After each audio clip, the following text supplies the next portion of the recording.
Let me start recording. Hold on. 3, 2, 1, recording. Because Roger just asked me what's with my hoodie.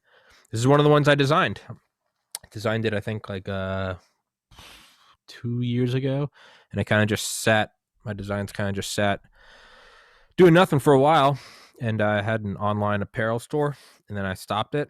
Kind of put it on pause, and I realized, like, well, I've got a podcast now. So after like a year and a half of not doing anything, I opened it back up, and all the designs on there are all 100% my designs, and I can definitely say that these are like the highest fucking quality hoodies I've ever worn. They're so cozy, and as you can tell, there's some dope designs, and they're all weird, crazy shit. It's King Tut, right? I think King Tut with God knows how many pharaohs on it, but it's an awesome hoodie. Fucking buy it. Support the podcast. Be an American. Give in capitalism. And but Roger Williams, author of my favorite book, Metamorphosis of Prime Intellect, which will be in the description, sticky in the top comment. And word on the street, Roger, is that it might be getting narrated soon, or it's in talk. I did have a talk with Noah about it. He's planning to do a test reading of a snippet to see how it sounds. Hell yeah. So we'll see. It's the financial situation with doing that isn't quite as bad as I thought, although it's still pretty out there. Mm-hmm. But on the other hand, there is the whole thing that Audible is now a thing that it wasn't even 5 years ago. So I have to start paying attention. It's a to monster. You gotta, you gotta have your work on Audible. It's a monster. Yeah, I mean, I got like 5 coworkers who sit around all day talking about the podcast that they're listening to and shit like that, and I'm like, what sorcery is this? This is like, what is this? What is this? What is this? Yeah. Oh, and you might notice too, I repositioned the mic a little Yeah. bit because last week or whenever I noticed, when I rewatched my own cast, I noticed that you had to like, coax me a couple of times to get back to the mic because I lost it. And the reason was that the way that I had it positioned, then I couldn't see it. Yeah. I couldn't see the mic at all. And now on the Zoom thing, I can see it. Like I can say, okay, yeah, there I can see. But when I start reading, I take the Zoom window and put it over here. So I'm not looking at it. So I can't see myself and I can't see you. I'm looking at the stuff that I'm reading. And so if I start to get a little drift back from the microphone, it's like I can't starts tell. to go away, and the voice gets quieter, and then the voice gets louder and louder. Yeah. That's what I'm trying to learn as well. I just don't know what the fuck I'm doing. It's I noticed because your mic has the drop boom, and I notice what some of the broadcasters do is they have that like square broadcaster thing on the drop part, so it keeps it in their eyesight even if the mic is off to the side. Yeah. And I think now that I've seen how that works, I think that may actually be deliberate so that they have like a reference point. Yeah. Because for a lot of the times it's like, of course you've got that enormous Shure thing that's like about that big, and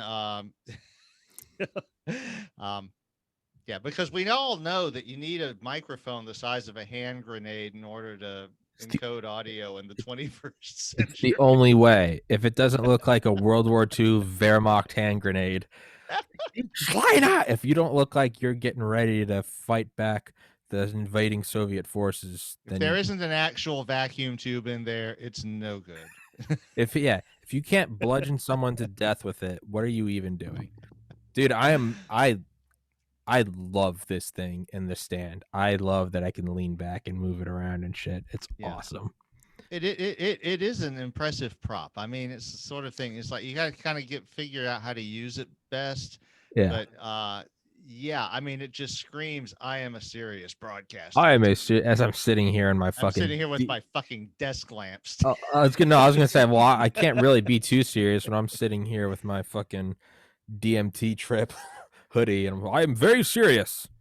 I'm very serial. I'm super serial, I don't guys. know. Have you ever seen any of the rappers do their thing? It's like they, they're serious and they got all this bling and shit and Sure. Yeah. Sure. Yeah. The next step after this is right now I've got the sort of semicircle around me of like moving blankets, but there's still the entire like it's still a big room and there's echoes.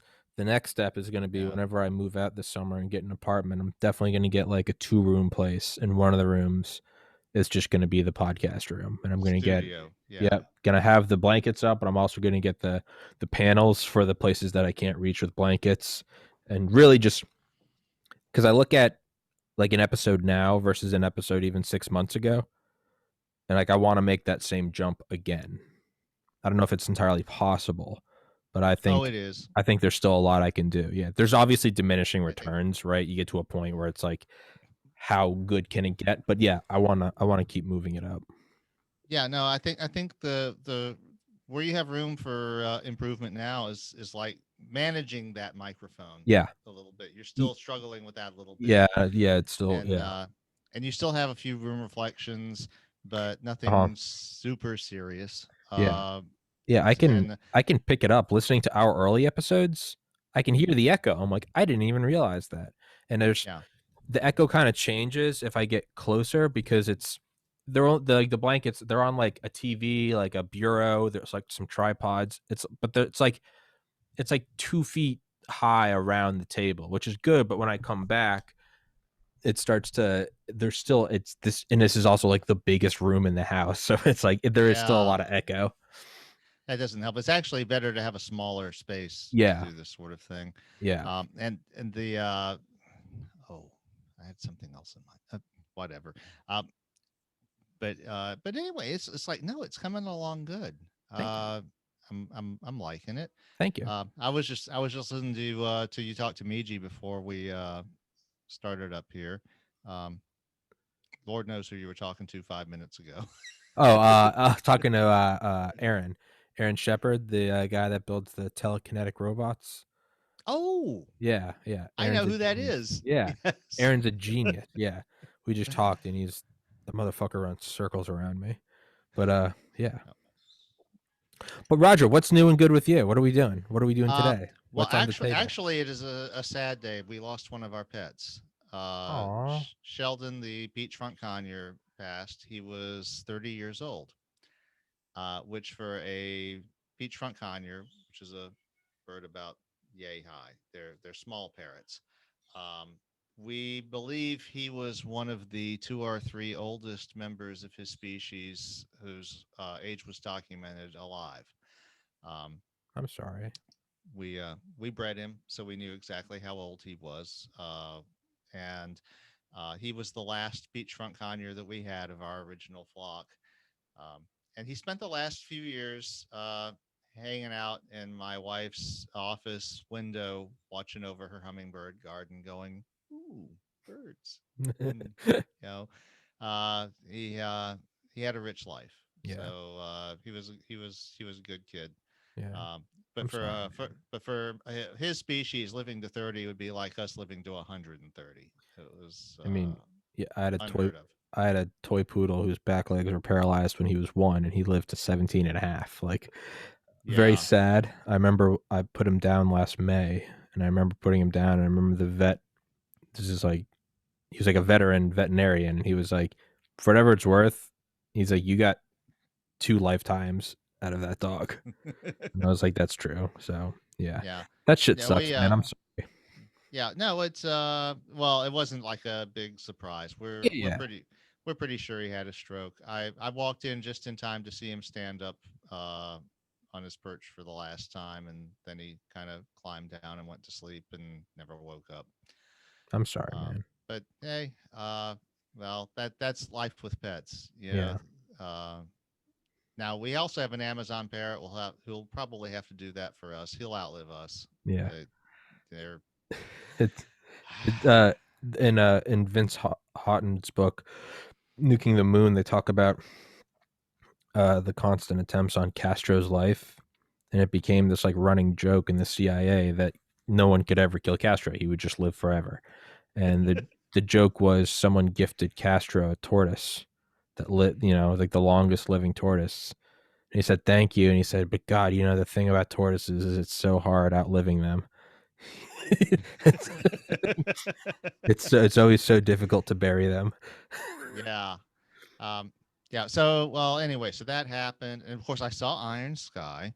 And my God, that was hilarious. Uh, then I was talking to my dad about it, or in emailing, because we live 80 miles apart. And he was like, "Oh yeah, I saw that 3 years ago, and I gave that a 2 because I didn't like it because everyone died in the end." And I'm like, "It's a comic movie about Nazis From the moon. from the moon." And it hit me, I figure about 20 minutes in, they did the scene that was just the shot for shot echo of the downfall bunker scene that everyone parodies. And I was like, that was when I realized what I was dealing with here. And it's like, okay, I have to watch this movie looking for all of the Yeah. visual quotes, because that's what it's like, one visual quote after the other. It's like, toward the end, the Goddamn machine pops up, and it's like, okay, this is Death Star. Yeah. It's flat instead of round, but it's Yeah. the Death Star. Yeah. It's like the Doctor Strangelove is all over it. Mm. And I told my dad that, and he was like, "Well, I didn't like Doctor Strangelove either because everyone died in the end." Well, I'm like, literally everyone died. yeah, that was kind of the point. Like the globe. It was about what is the point of the doomsday weapon if you don't yes, tell everyone about it? Yeah. Dad and I don't always quite get the same things, but It's yeah, there's the awesome political they find out the Nazis are invading and she's like thrilled, and a wartime president always gets yeah. Oh, reelected. and the president is like the spitting image of Sarah Sarah Palin. Palin, yeah. Yeah. Wartime president always gets reelected. At the very end when they have the weapons in space and they're like, everyone just take them out. We know everyone's violating the treaty. Yeah. Oh, and it's like the thing where all the countries are admitting, oh yeah, we broke the outer space treaty. Well, Yeah. we did too. And Well, Finland is there like going, well, we didn't. Of course, it was Finnish company that made the movie. yeah. I didn't know that. But Yeah. Oh well, I saw the DVD, so they also had the making of special and all, which okay. is like one thing about, yes, like everyone's like streaming and all that. Hey, let me tell you something about DVDs. A lot of them have specials on them, and you don't get that shit with the streaming shit. So sometimes that stuff is really fantastic. And in this case, because they were saying when they started to think of making the movie, they knew that, well, it's like, to do this right is going to cost $100 million, and no one had $100 million. So there was a lot about how they used the CGI and how they used it as effectively as possible. And, it was very state of the art to not uh, misuse the CGI, but to get as much out of it as possible. I mean, there was some really talented people who worked on that movie. It was Yeah. very impressive. But it's like, it's like the American woman who had like the Hunger Games thing with the fangs coming out of her back of her costume and all. It's like they didn't miss it. They didn't miss anything. Have you need to watch the trailer for part 2, which they never made. But the trailer Oh, is the trail it's disappointing because I remember watching the trailer in like 2014, I it's think. like, where is this movie? They never made Yeah, it, but the like trailer was awesome. well, yeah, like the teaser scenes for the second season of Caprica that never happened. Yeah, it's the trailer in itself is like worth watching. It's like 3 minutes, but it's like worth watching as like a mini film. Ah, It's I'll just have to every look at that. conspiracy tied into one. It's Hollow Earth, dinosaurs, Hitler's still alive, reptilians, Antarctica. It's they got everything and it's beautiful, but they didn't make it. And it's Oh, I hope they do. I fucking hope they do. I mean, it's legitimately like the trailer for the second movie looks like an Alex Jones fever dream. yeah. It looks Oh, did you see Alex Jones is about to get his ass sued off the face of the earth? What happened? No. No, I they mean, what happened more than usual? What happened? no, he was trying to get a suit dismissed, and the judge basically told him to pound sand. He's being sued for defamation by the Sandy Hook parents and a couple of other actors from that whole episode, and they're like, there's an absence of a sense of humor.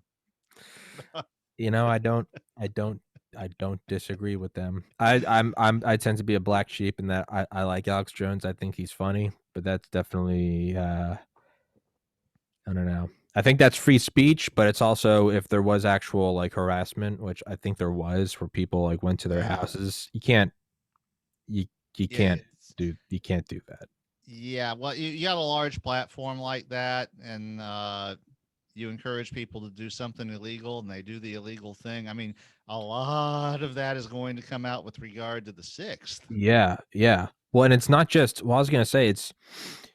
Yeah, you can't encourage people to do that. I do think it's free Yeah. speech to say it, no matter how large a platform is. I think free speech is for Yeah. that which we don't like. It's not for that which we like. So if someone comes out and says that was a false flag shooting by the CIA, your kids didn't really die, I do think that's your freedom to say it.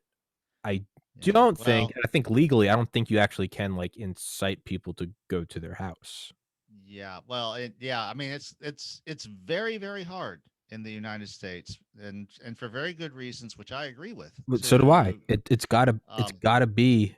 It's sorry, I know I'm interrupting, but right now I'm listening to Original Gangsters by Ben Westhoff, and he's the guy that wrote Fentanyl Inc. And he's coming back on the podcast on right. I Wednesday. remember him. Yeah, he's Yes. coming back on the podcast on Wednesday to talk about his book Original Gangsters, and it's like, dude, early on they were trying to ban like they're trying to ban like NWA's albums and stuff, like "Fuck the Police," like, Yeah, I and, remember like that. yeah, in the United States, they were trying to, like fraternal, like, cop unions were trying to, like, get the SWAT teams to go, like, raid these things, and, like, some judges actually banned them in their towns, but eventually, it was like, "Dude, you can't that's you have to have it all. You have to have all speech because if you don't, it starts as, like, you wrap yourself in a, "Well, we're protecting the families of Sandy Hook," but it always ends the same way. You've been arrested for wrongthink, Yeah. right? It's Well, unfortunately, it comes with that's yeah. on the other hand, there's the other,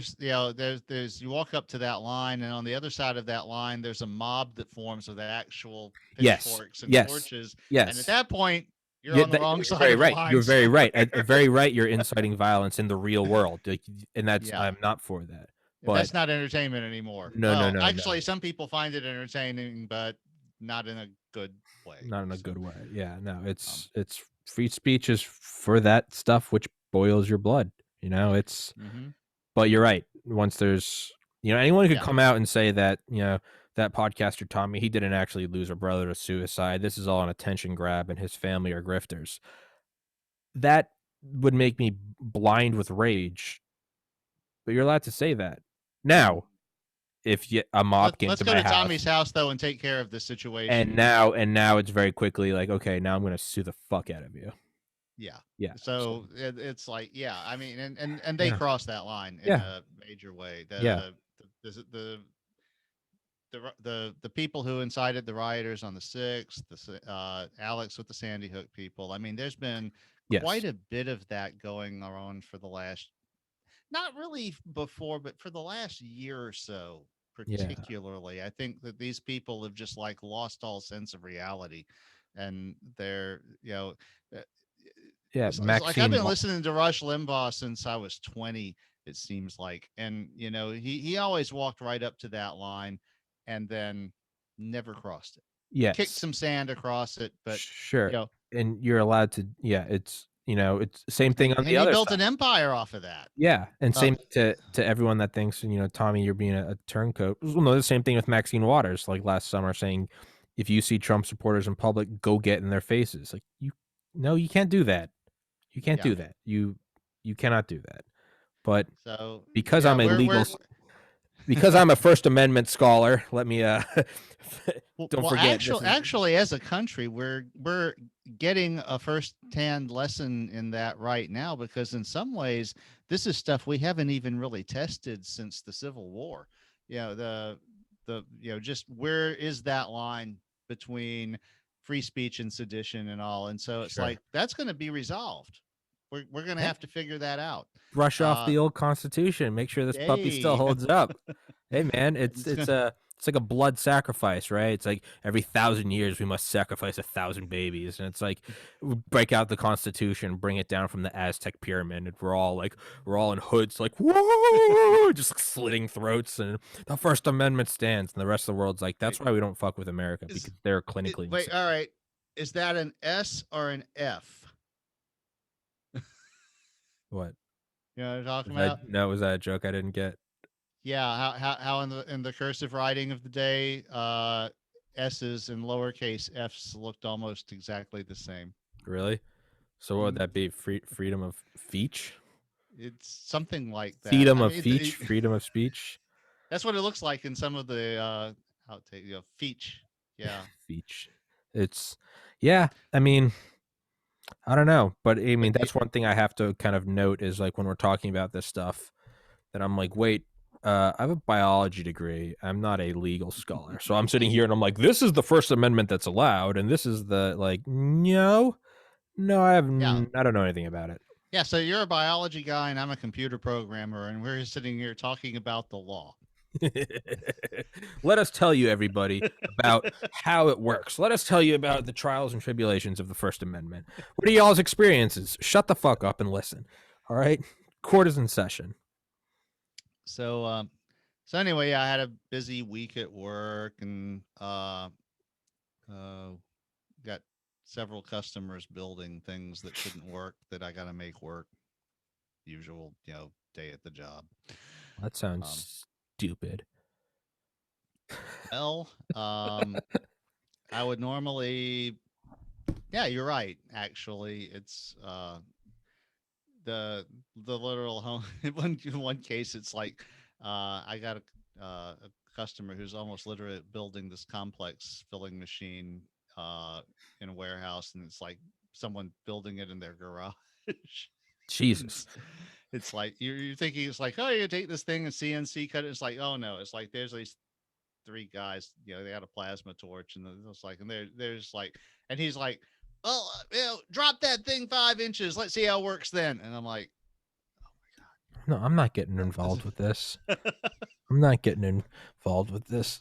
I'm trying to fucking figure out I don't know why this thing's bothering me so much now. It keeps getting not important. Yeah. Well, the thing is, it's when you get it to where it sounds best, it obscures your face quite a bit.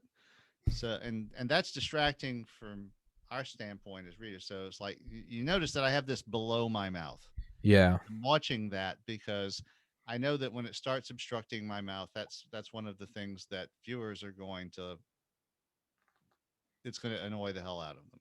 So So what I need to do is just get like one of those Da Vinci robots, those like surgeon robots where it has like 8 arms, and I just need like 8 microphones around me.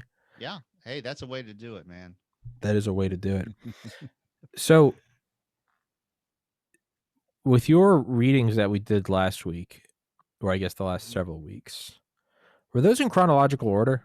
Yes. But the last one kind of touched on the first one Well, the last of one was sort Iceland. of an overview. So okay. So the first one was Passages in the Void was sort of an overview thing, and it was in three parts. Can you bring your mic a little closer? Hello. Yeah. Okay. Yeah. So Passages in the Void, the original one, was in three parts. One of which was somewhat contemporary, and by which I mean it was only 50,000 years in the future. Then arranging for the Andromeda run, and then there's a mature society at Andromeda, which to which the original human origins are now mythological.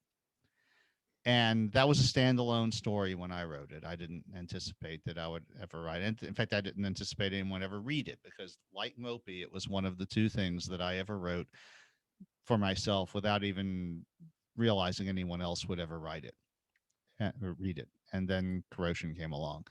So, The Passage Home was a direct sequel to the first part of Passages. So, it is after these ships have actually established human colonies in the Milky Way, then the Passage Home is a sequel to that idea happening. It's the next thing that happens. Rite of Passage is the sequel to The Passage Home. It takes place on Earth after the bringer and recolonizes the Earth. Uh, Mortal Passage is sort of a step back, and it establishes the background for everything. It is Bringer's origin story. Okay. Uh, and a lot of people asked me after the first couple of stories, why does this super intelligent artificial intelligence have this dog like loyalty to biological human beings? That doesn't make any sense. And particularly at the time, there was a lot of theorizing going on about this. Lisa Yudkowsky was a semi big name in some corners. Uh, and they were like, these machines, they would form their own order. They, why would they remain interested in us at all? And Mortal Passage sort of answered that, because it showed that these machines were us. They had been human themselves, Yes. even though they forgot. Yeah. But the thing is, it's part of the thing about being human is they forgot that they had once been human. And that forgetting is a very human thing to do. Yeah. My dad told me this, like, that one of the things that he found most striking about the um, Mortal Passage was the forgetting. Yeah. The because a properly built machine, why would it ever throw away information? We had the discussion about big data a few weeks Mm-hmm. ago, and it's like, well, because they live a very, very, very, very, very, very, very, very, very long time, and so no, they our ability to forget becomes useful to them, even with their superior everything. Mm-hmm. They're 1,000 times smarter than we are, 1,000 times more everything, but they're not infinite. Mm-hmm. And so uh one of the things that we will see coming up soon is the Borden, the machines that intercepted the bringer in the third part, because Revelation Passage is for the most part the sequel to the third part of Passages in the Void, where Bringer wakes up in a human body with this alien android robot at the foot of its bed. Mm-hmm. And that's where Revelation Passage springs from. It's kind of a 2001: A Space Odyssey ish, right? In the book, when the guy I with can't deny that I might have been thinking of that just a teensy bit. I mean, but I mean, I don't think anyone can. It's like saying, all the religions stole the flood story from each other. There are certain things where it almost seems like 2001: A Space Odyssey is like there are certain aspects of that where it's like it's almost like a patent that maybe should run out by Yeah. now because there's a certain idea of like an archaeological dig Well, finding some alien technology. well, the thing is, Arthur C. Clarke was not a stranger to spiritualogical ideas himself. Mm-hmm. And so he incorporated religious themes into his stories very freely. Mm-hmm. Um, and a lot of those go back much further than science fiction. Mm-hmm. So he had some of those ideas in what was it? The space elevator story that he wrote. I, I, I, Dang. I don't know anything about it. Yeah, it's like, yeah, the title just goes boom, away. It's out there somewhere. Yeah. It's like but the Fountains of Paradise. Um, but there's a scene in the Fountains of Paradise where he's moved one of the equatorial islands closer to the equator to make it a more suitable landing spot for a space elevator. And there's a Buddhist, I think, it's Buddhist monastery on the top of it, and the they of course have the rights. They have absolutely they want nothing to do with the space elevator project. That's you know But they have this legend that if the migrating butterflies ever reach the summit, that uh, that's the divine telling them that they fulfilled their purpose and they can move on. And they do an experiment with the weather that blows the butterflies up to the top of the summit, and the monks are just like, "All right, that's Well, I guess us." that's it. Yeah, It's time to go. It's like yeah. when they You were guys at, want to cut the top off the mountain and put a space elevator here? It's like you're good. that's It's all not yours. us anymore. Yeah. So, um, and yeah, Clark, he had a keen eye for things like that. Um, but and part of that was he lived in that part of the world, and he was British but immersed himself in the Eastern cultures. Hmm. And people don't think about it as much, but he invented the geosynchronous satellite, Oh, and there are really? a lot.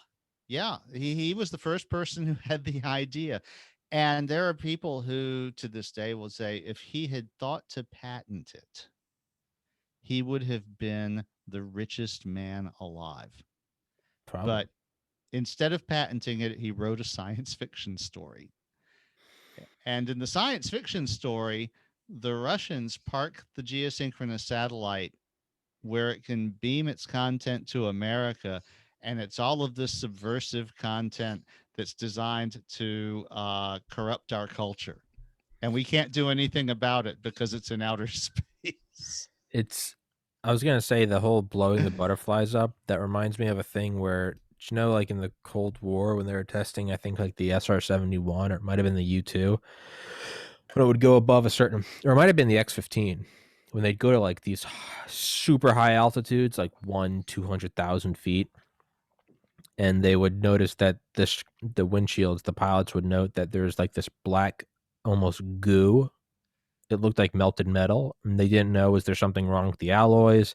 Was this just a new effect? Because no one had been that high yet. This was the Yeah. first people to go up there, and they're like, "Fuck, is there like this new thing? Like we're gonna have to design for it. Like we should probably halt the program and figure out what this is. Is it corrosion? Is it whatever?" And they did like a test on it, and they found out it was organic material, and they realized what it was. Is, and I swear to God, not the A bombs, but the hydrogen bombs, the big boys, the big megaton motherfuckers that would drop out in the Pacific. They were so powerful that when they would explode and then they would suck everything up into the stratosphere, in that upward vacuum, as it would take up All the trillions of bugs. No bugs bugs. and fish and everything, the And it, biological material. Yeah. and it would throw it up into Into orbit. the stratosphere. And it would stay in, it's still there. So if you go up there past a certain altitude, you will accrue bugs on your windshield that have been frozen and have been preserved in the tens of miles up. There's a sphere of bugs that have been That sucked is up. such a perfect 20th century thing. Oh That yeah, is no, like, because they could test them and they all had like the radioisotopes from the H bomb, and it was like, yeah, there's bugs up there that got sucked up from H bomb testing. Fucking yeah, awesome. that's, oh God. Yep. That, oh man. I love being human, and it's so fucking embarrassing at the same I time. love it. I have no shame. I have no shame. Because you know what? I think right now we're in like a weird. I think we're in like a Says the weird man wearing the self-designed hoodie with all the ancient crap. gods. Yeah, the psychedelic crap on it. It's I love it. I have no because I think that we're in like a weird. I think we're in like our cringy blunder years of a species, where it's like, it's like, right. It's like high school. It's like you get your car, right? Your first fucking, like, you're maybe messing around with women. You're trying to, maybe you and your friends drink or you smoke a cigarette. It's this weird, you still have these weird sort of childish, there are cliques and popularity and shit. Not to say that doesn't exist when you're older as well, but there's this weird, Mhm.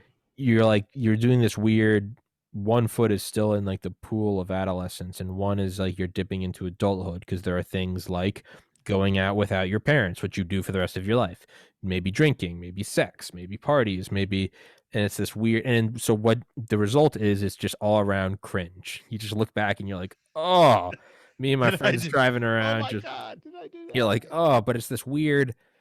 We But got on this. the other hand, people, then Ron Howard makes a movie about it. It's American Graffiti, and it's like the best thing since sliced bread. Yeah, So, but it's what it is. It's like it's this weird.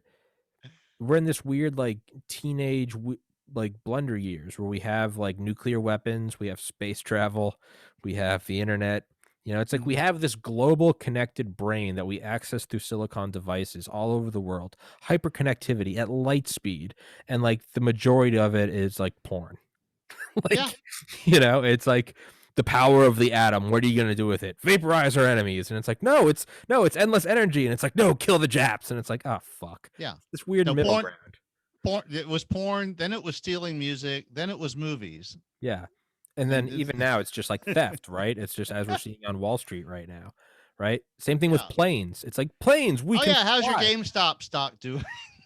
Actually, we need to go. I don't have any games. No, I don't have any GameStop. I wish I did. Dude, I already have to pee. This is earlier than normal. Roger, hold it down, but I do want to talk about GameStop. Roger, hold it down. Tell them where to get your book.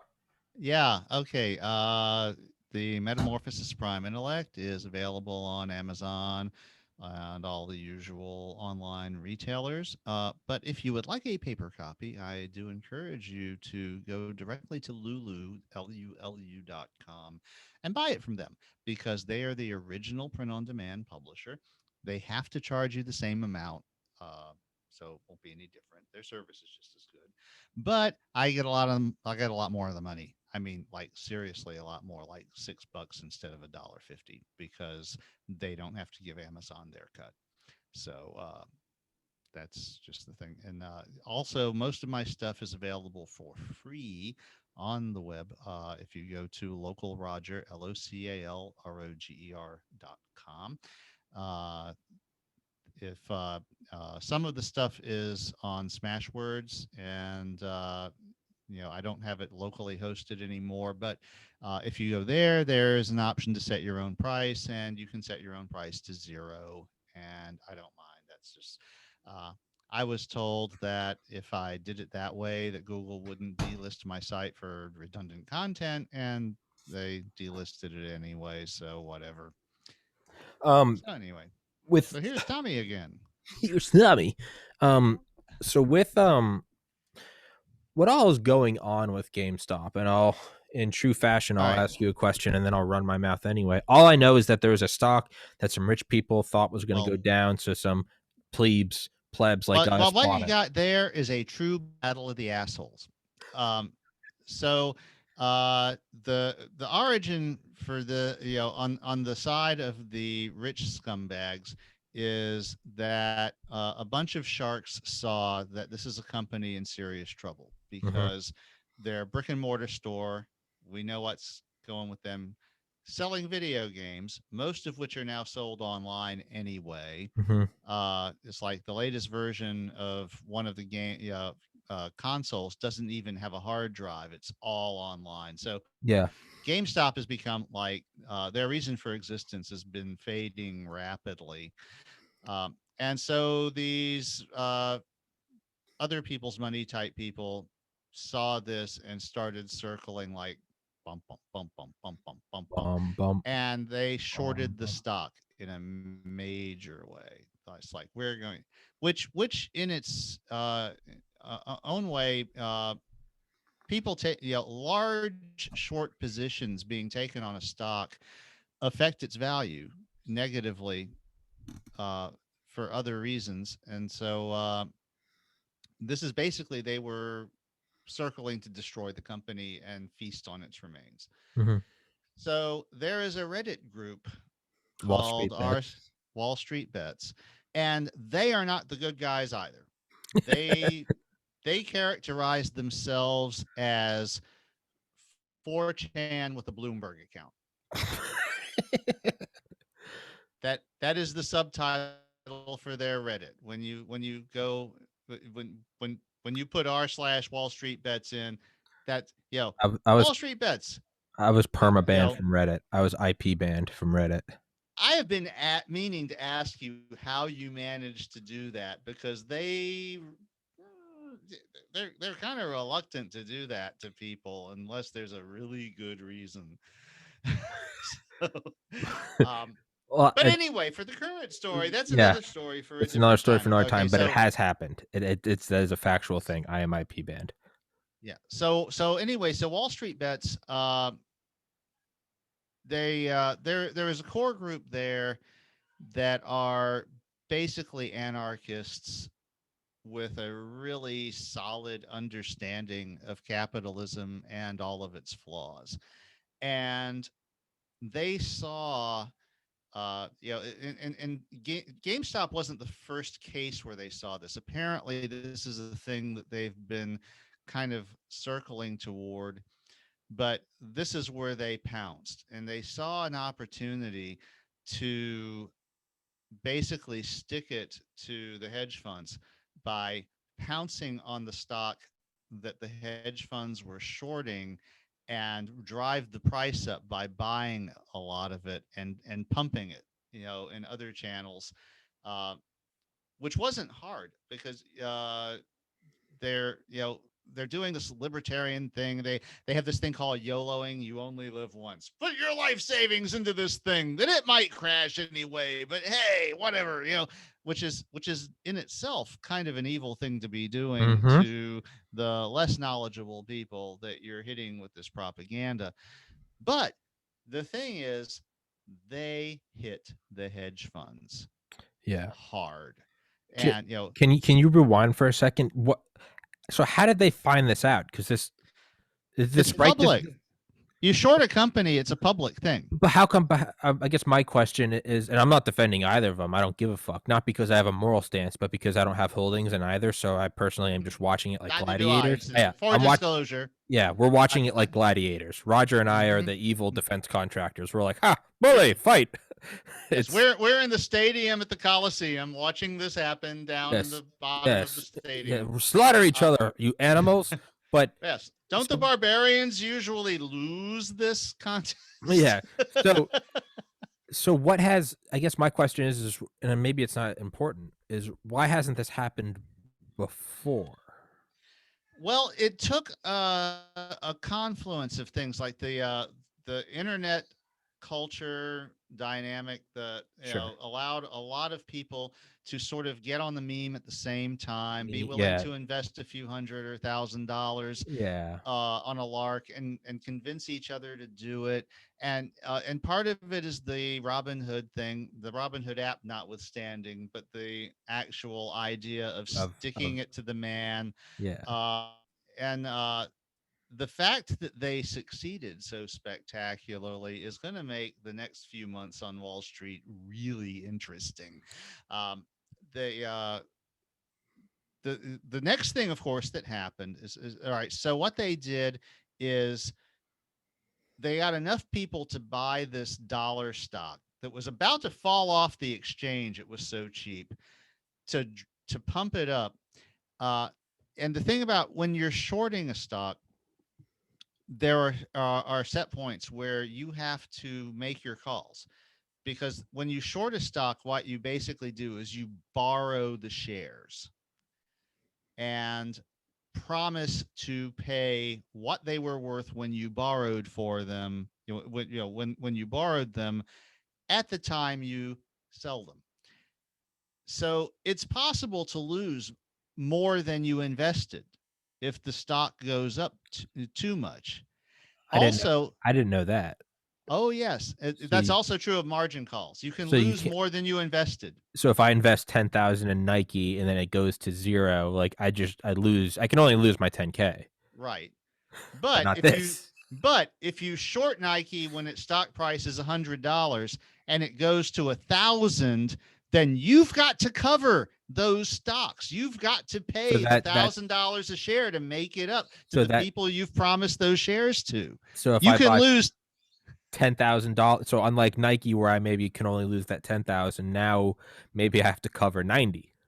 Yeah, you can lose many times your investment because you've got to come through with those stocks. And what you've done is you didn't have them.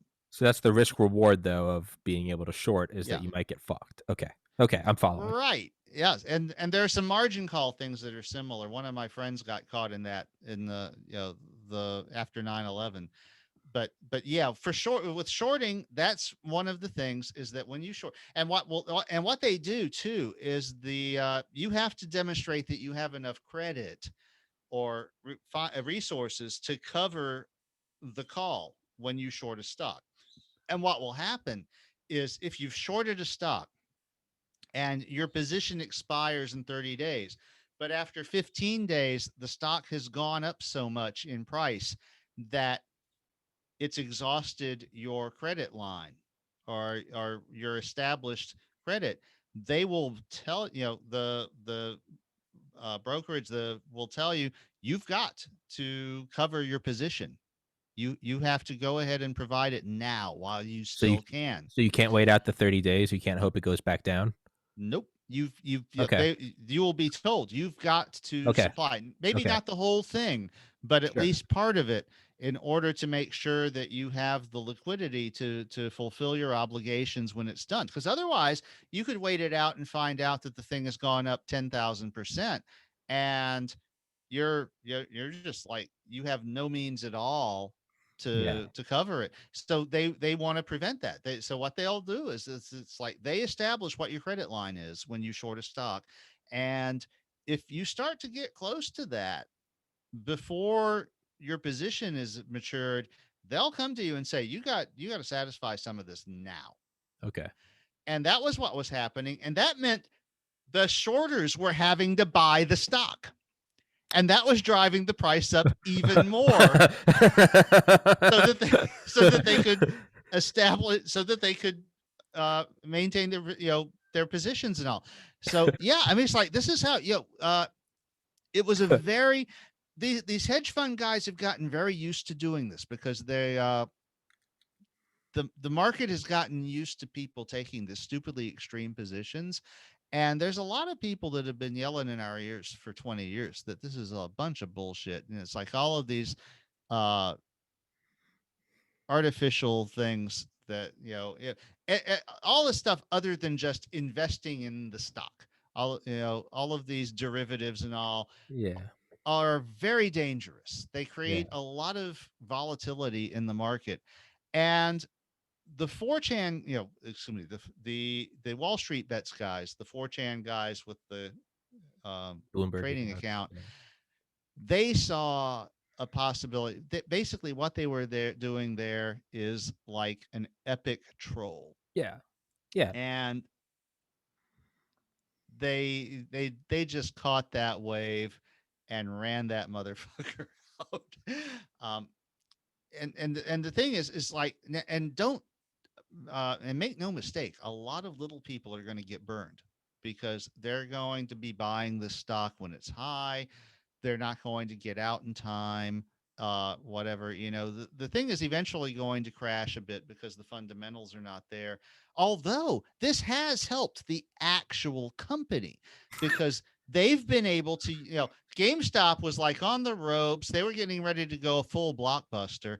And now this surge in their stock price has enabled them to pay off their debts. So the So question is GameStop behind the Reddit movement? Are they a bunch of executives like, fuck it, we're swinging for the fences? probably not. I don't think they're that smart. They're Roger, let GameStop. me imagine, okay? God damn, why must you take my dream and just shit on it? Uh, But but there's also some other companies that these guys have also homed in on. AMC, which naked, is the you know, theater, which naked, right? NAKD. yeah. No, AMC is close to my heart because it's an AMC theater where my Yeah, dad and I were meeting before the COVID mess. We would go see a movie every week or two. Uh, I'm sorry, I'm pulling up E-Trade right now. Sorry, keep talking. Yeah. So you had them, Bed Bath and Beyond is another, and they've slowed trading in a lot of these companies.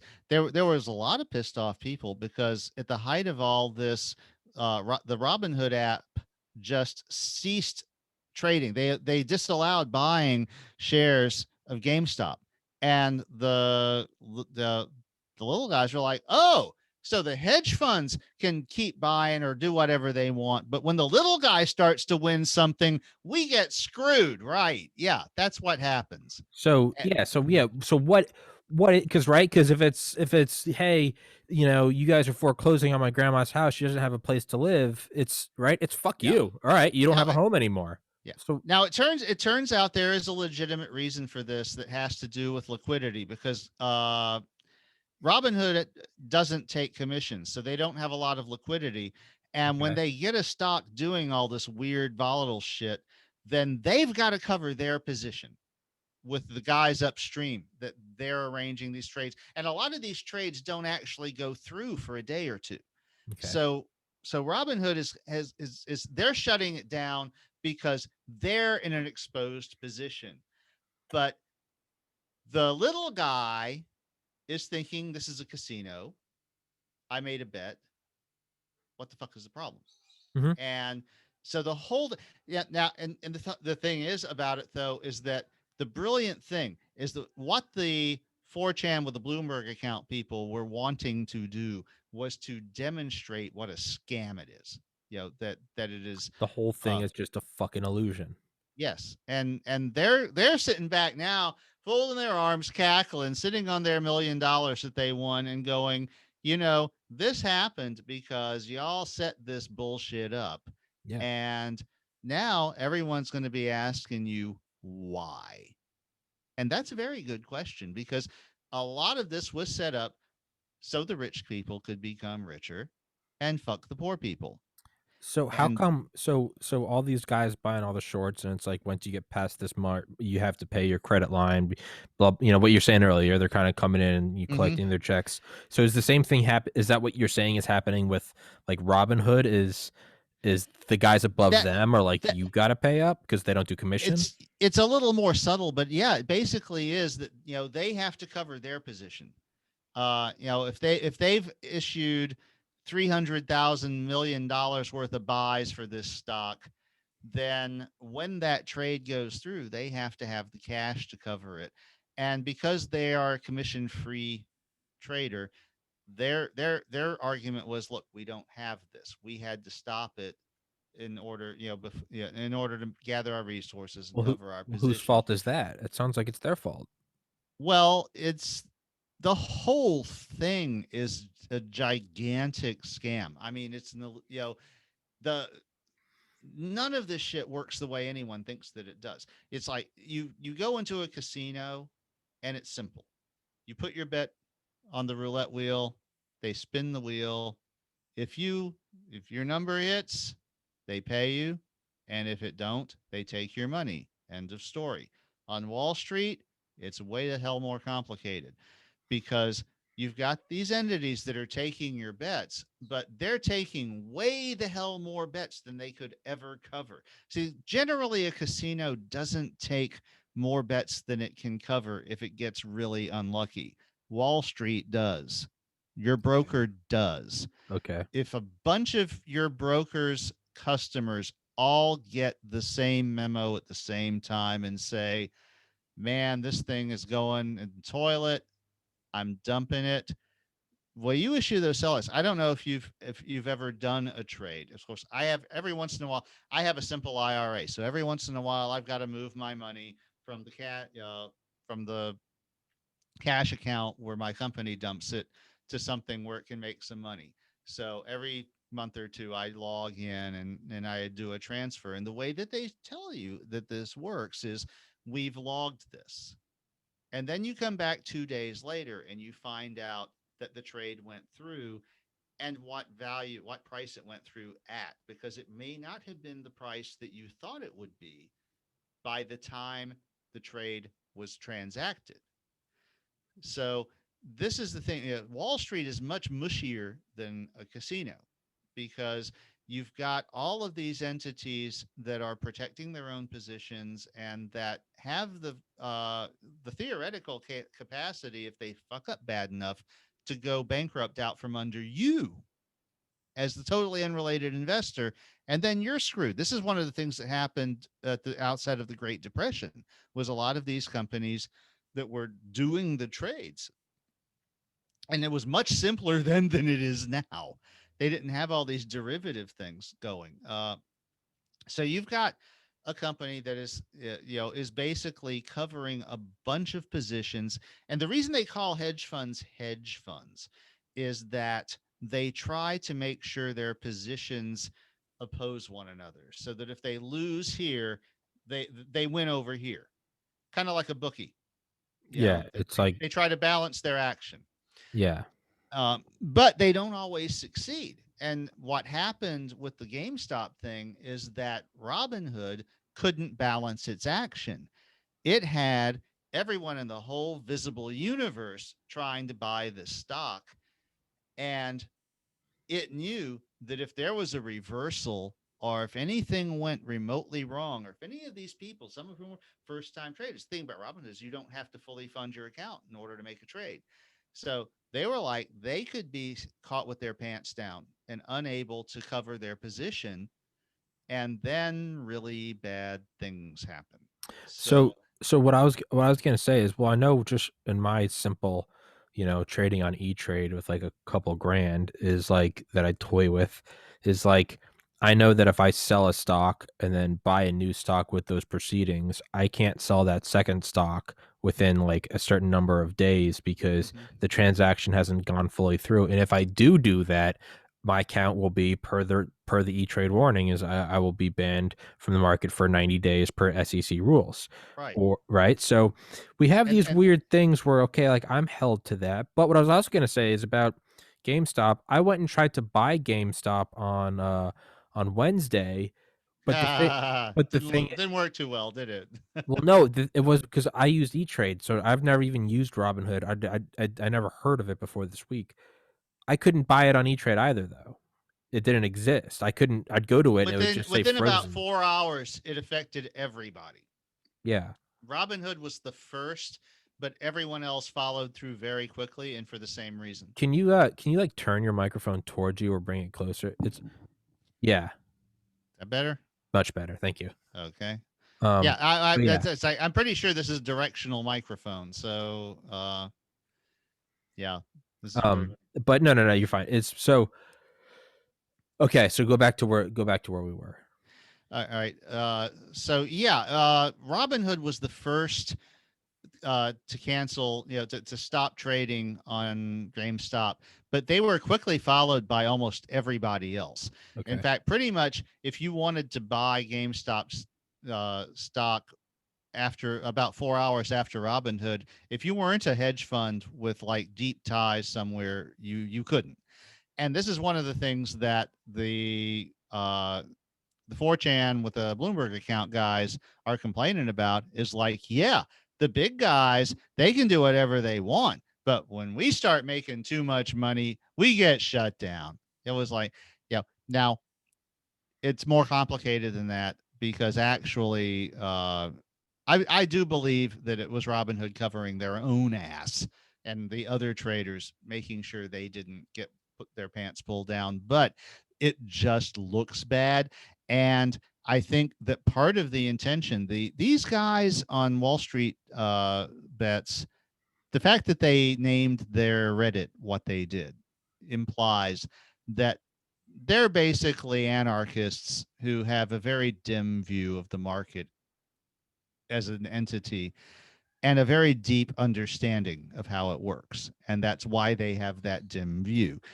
And they saw this as an opportunity to pull the market's pants down. Yeah, there was no we're getting rich. It was like, hey, someone Oh, just they got rich too. yeah. Don't, it's like Oh yeah, no, it they did. Oh did yeah. that too. That's the thing is when I wanted to buy it on Wednesday, it Yeah, was it's like if did you ever see the movie The Big Short? no. It's worthwhile. And one of the things is that the guys in The Big Short, they took a huge risk, uh, and they became rich. They became like mega yacht multi-billion. It's like they became hugely rich overnight by doing this when they could have gone bankrupt instead if they had not been right about what they were guessing. But at the same time, the guy, the Big Short guy, said about the GameStop situation. If you're involved in this, you should, like, if you can, take your position now and just walk off, because this is dangerous. And he's kind of in a position to know, Yeah. because they shorted the entire market. That was what the big short was they predicted that the entire market would collapse. They shorted the entire stock market. That's awesome. And it was difficult for them to find anyone who would take their bet. And then when it didn't, pan out for a few months, it was like they were getting deeper and deeper in. And like I said, if you're shorting, then you reach a position where you're expected to cover your position. And those guys really weren't in a position to do that. They were way the hell out over a line. So it was like, almost in the nick of time, when the market did what they expected and collapsed out from under them. And all of a sudden, they're billionaires. But Jeez. yeah.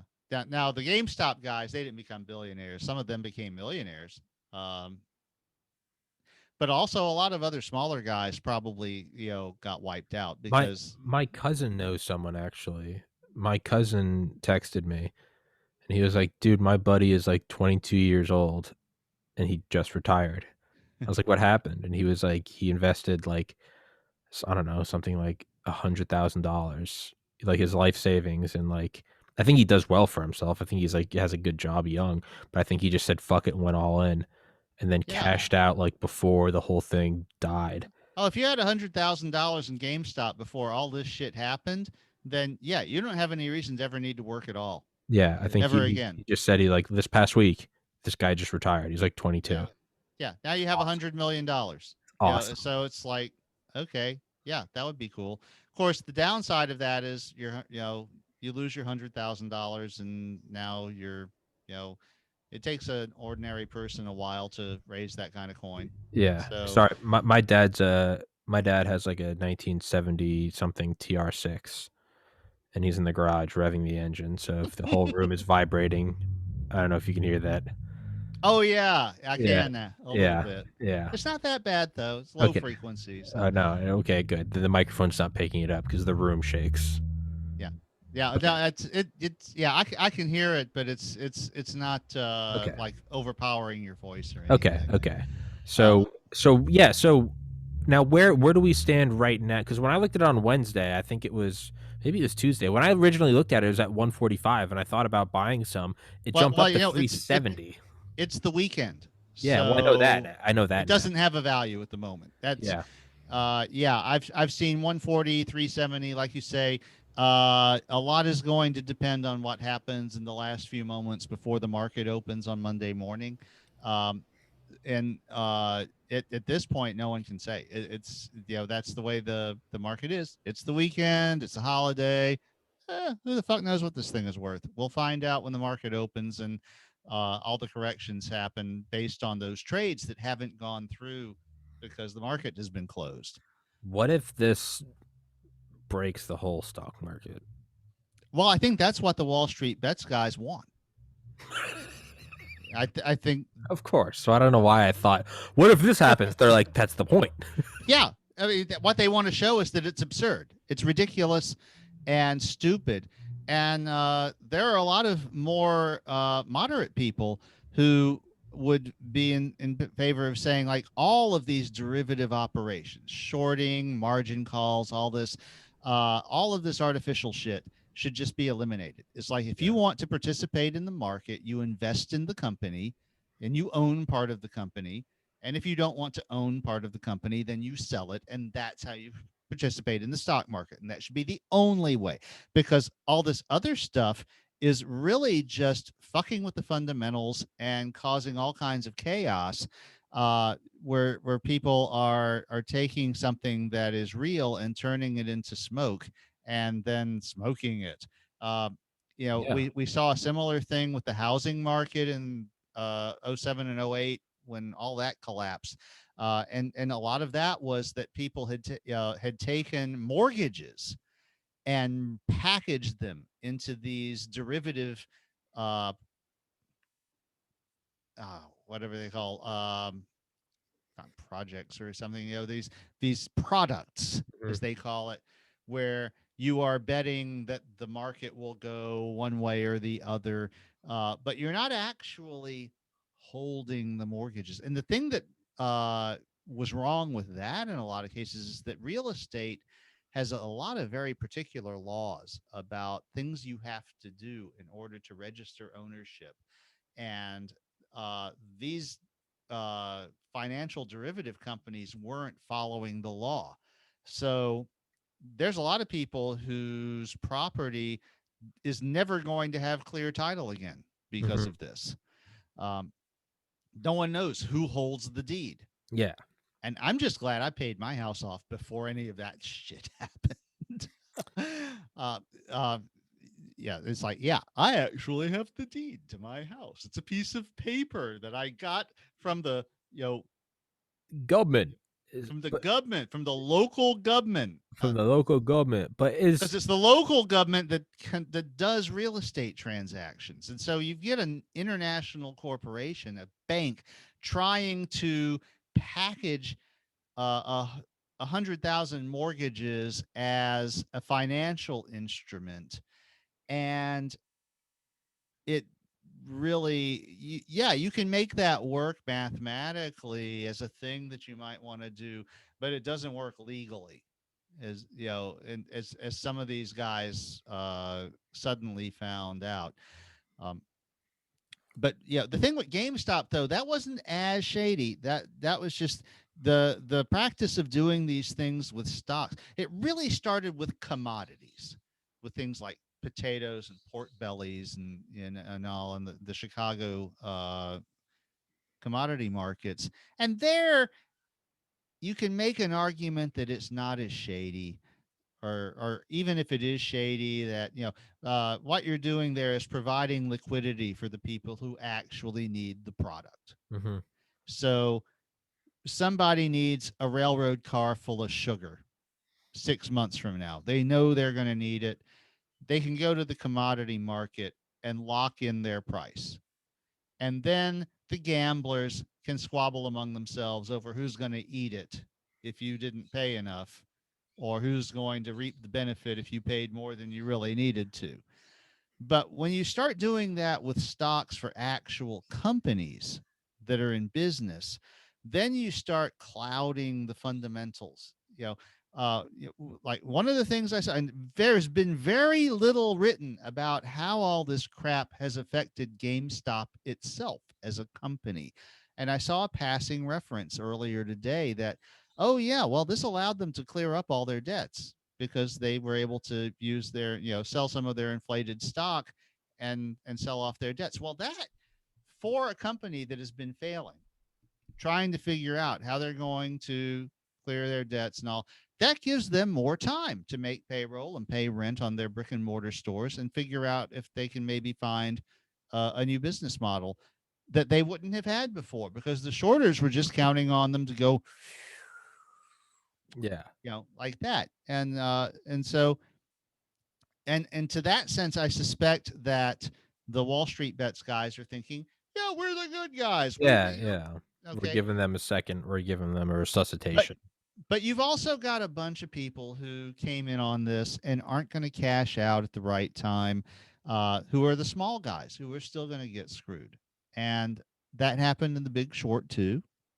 It's like the Big Short people had, there's this scene toward the end when they're like, well, we got rich, but a lot of other people got screwed Yeah. because we knew they were going to get screwed, and we used the fact that we knew they were going to get screwed to make ourselves get rich, and that money came from somewhere. Yeah.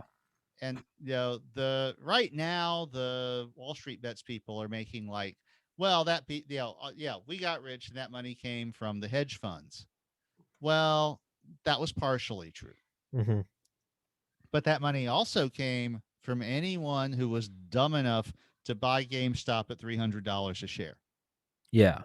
But to that, there's also like responsibility though. And I know I sound like such an like a old like white Republican. I'm like, well, you got it, but I mean, like someone like me that like I have an addictive personality. I have a terribly addictive personality. I mean, Jesus Christ, the podcast we're at episode 3. Oh, this is episode 333. Is but even me, like I saw it going up and I was like Wednesday, I was like, oh my God, this is awesome. But I mean, I had to use my brain and I was like, I'm going to sell all my Tesla stock and buy GameStop. And then I paused and I was like, I don't know shit about this. I'm not going to do Yes. that.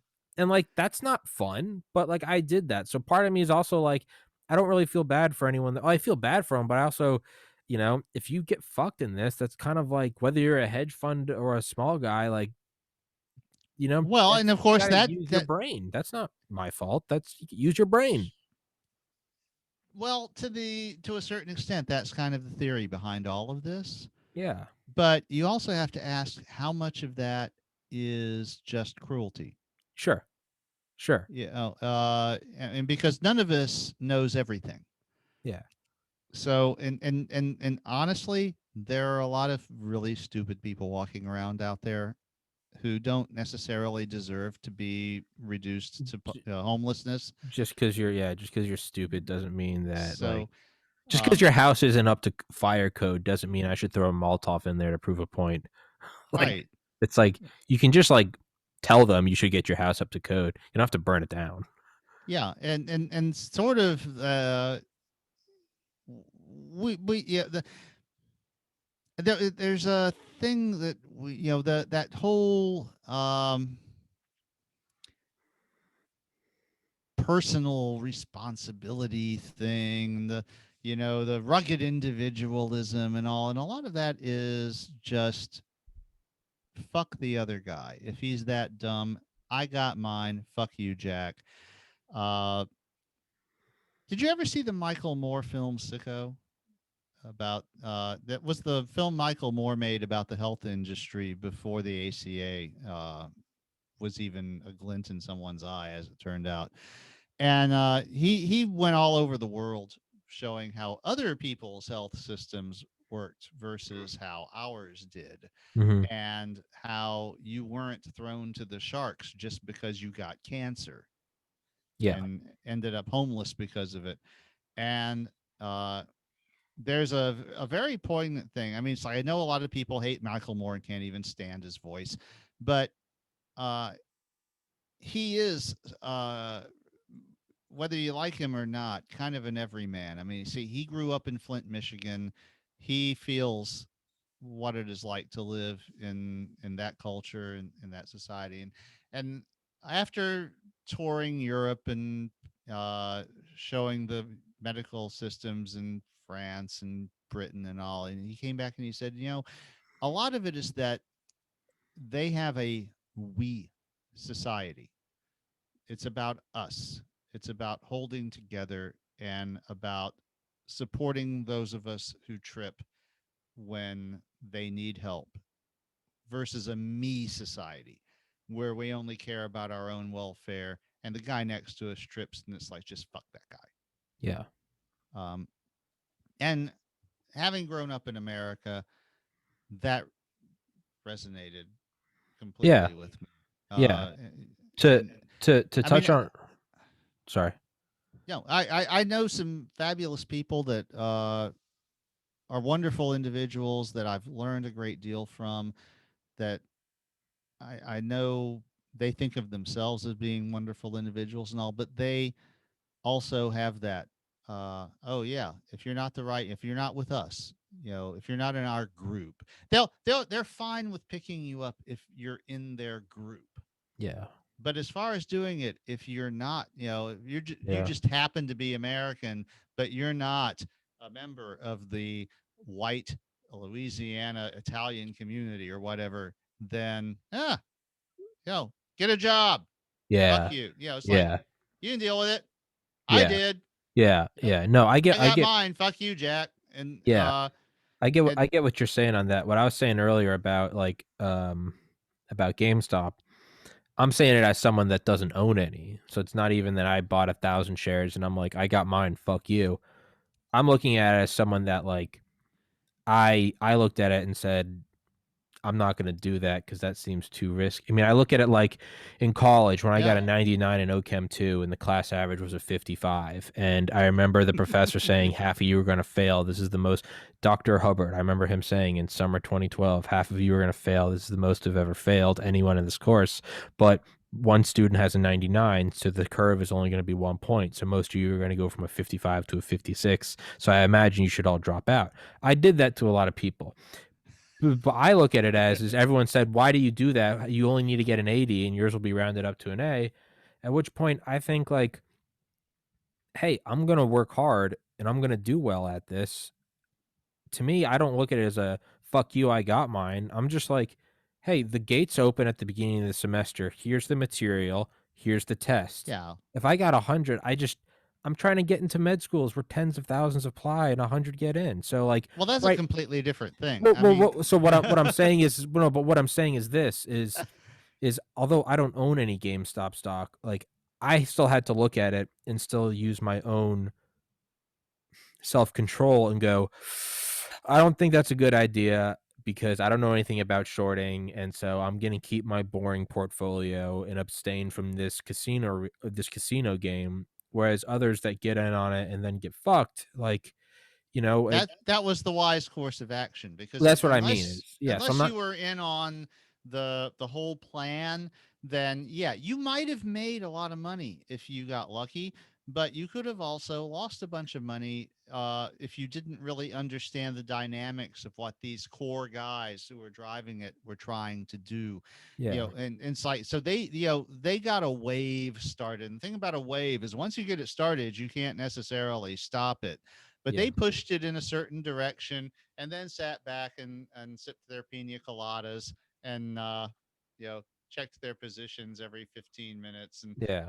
yeah, they knew when it was time to cash some of their shit out and all. But yeah, if you're not part of that group and you don't know what's going on, then yeah, you're gambling. You're And like, do I understand what these people are up to or not? Um, that's what I'm saying is like we're healthcare is I'm with you even as a conservative I'm with you. I'm like it's no something needs to change. You can't just be thrown to the sharks because you got cancer. What I'm making with this argument is like buying GameStop stock is like you as an adult have to consciously log in and make that trade. And so mhm. part of me is like if you go spend all that money like that's on That's you. on you. And like part of me is like I'm sorry if you just lost 100K doing that, but I can't pull out sympathy for this people because in its own gambling sort of way, they're hedging their own bets. If I lose it, I can pull the I'm little Bo Peep. I didn't know what I was doing, but if they won, they're sitting in their penthouse looking at me saying "fuck you, I got mine." So there's part of me Yeah. where it's like GameStop it's not health insurance, it's not drinking water. I kind of look at it as like you went in and made that Yes. choice. You went in and played that game. No one told you to go into the casino and throw it. And again, I know I sound like a 90-year-old white Republican. Like you made your bed, but part of me is like, hey, No, but as a relatively liberal Democrat, I completely agree with you about that whole assessment. yeah, it's well, this isn't fun when we agree with each other because now there's no friction. This doesn't make a good podcast. Fuck you and everything you stand for, Roger. Black Power, the Nation of Islam will rise. Not that this channel was gonna get monetized, but um, but yeah, it's it's that dual. If we're gonna say that little guy can't get fucked like that by getting robbed by GameStop, but then at the same time that means we also have to say, hey, no one's Yeah. allowed to make it. Well, and part of this though is the whole thing of this. The whole reason it came about is because of this financial culture of these abstract and derivative products Isn't that. there something? Sorry, isn't there something like? I remember looking this up years ago, and there's something like there's like a couple quadrillion dollars of derivatives, and it like far outweighs the world's actual like Oh yeah, currency supply. yeah, it is. It's stupid.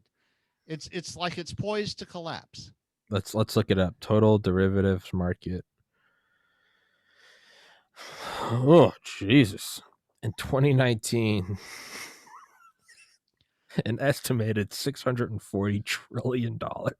640 trillion. Trillion. So America's debt is 27. what's the GDP of the entire world? Global GDP. Do you want to take bets? I say I'm going to say it's not $600 trillion. I'm going to say it's 50 trillion. What's your bet? I'm not looking it up yet. What's your bet?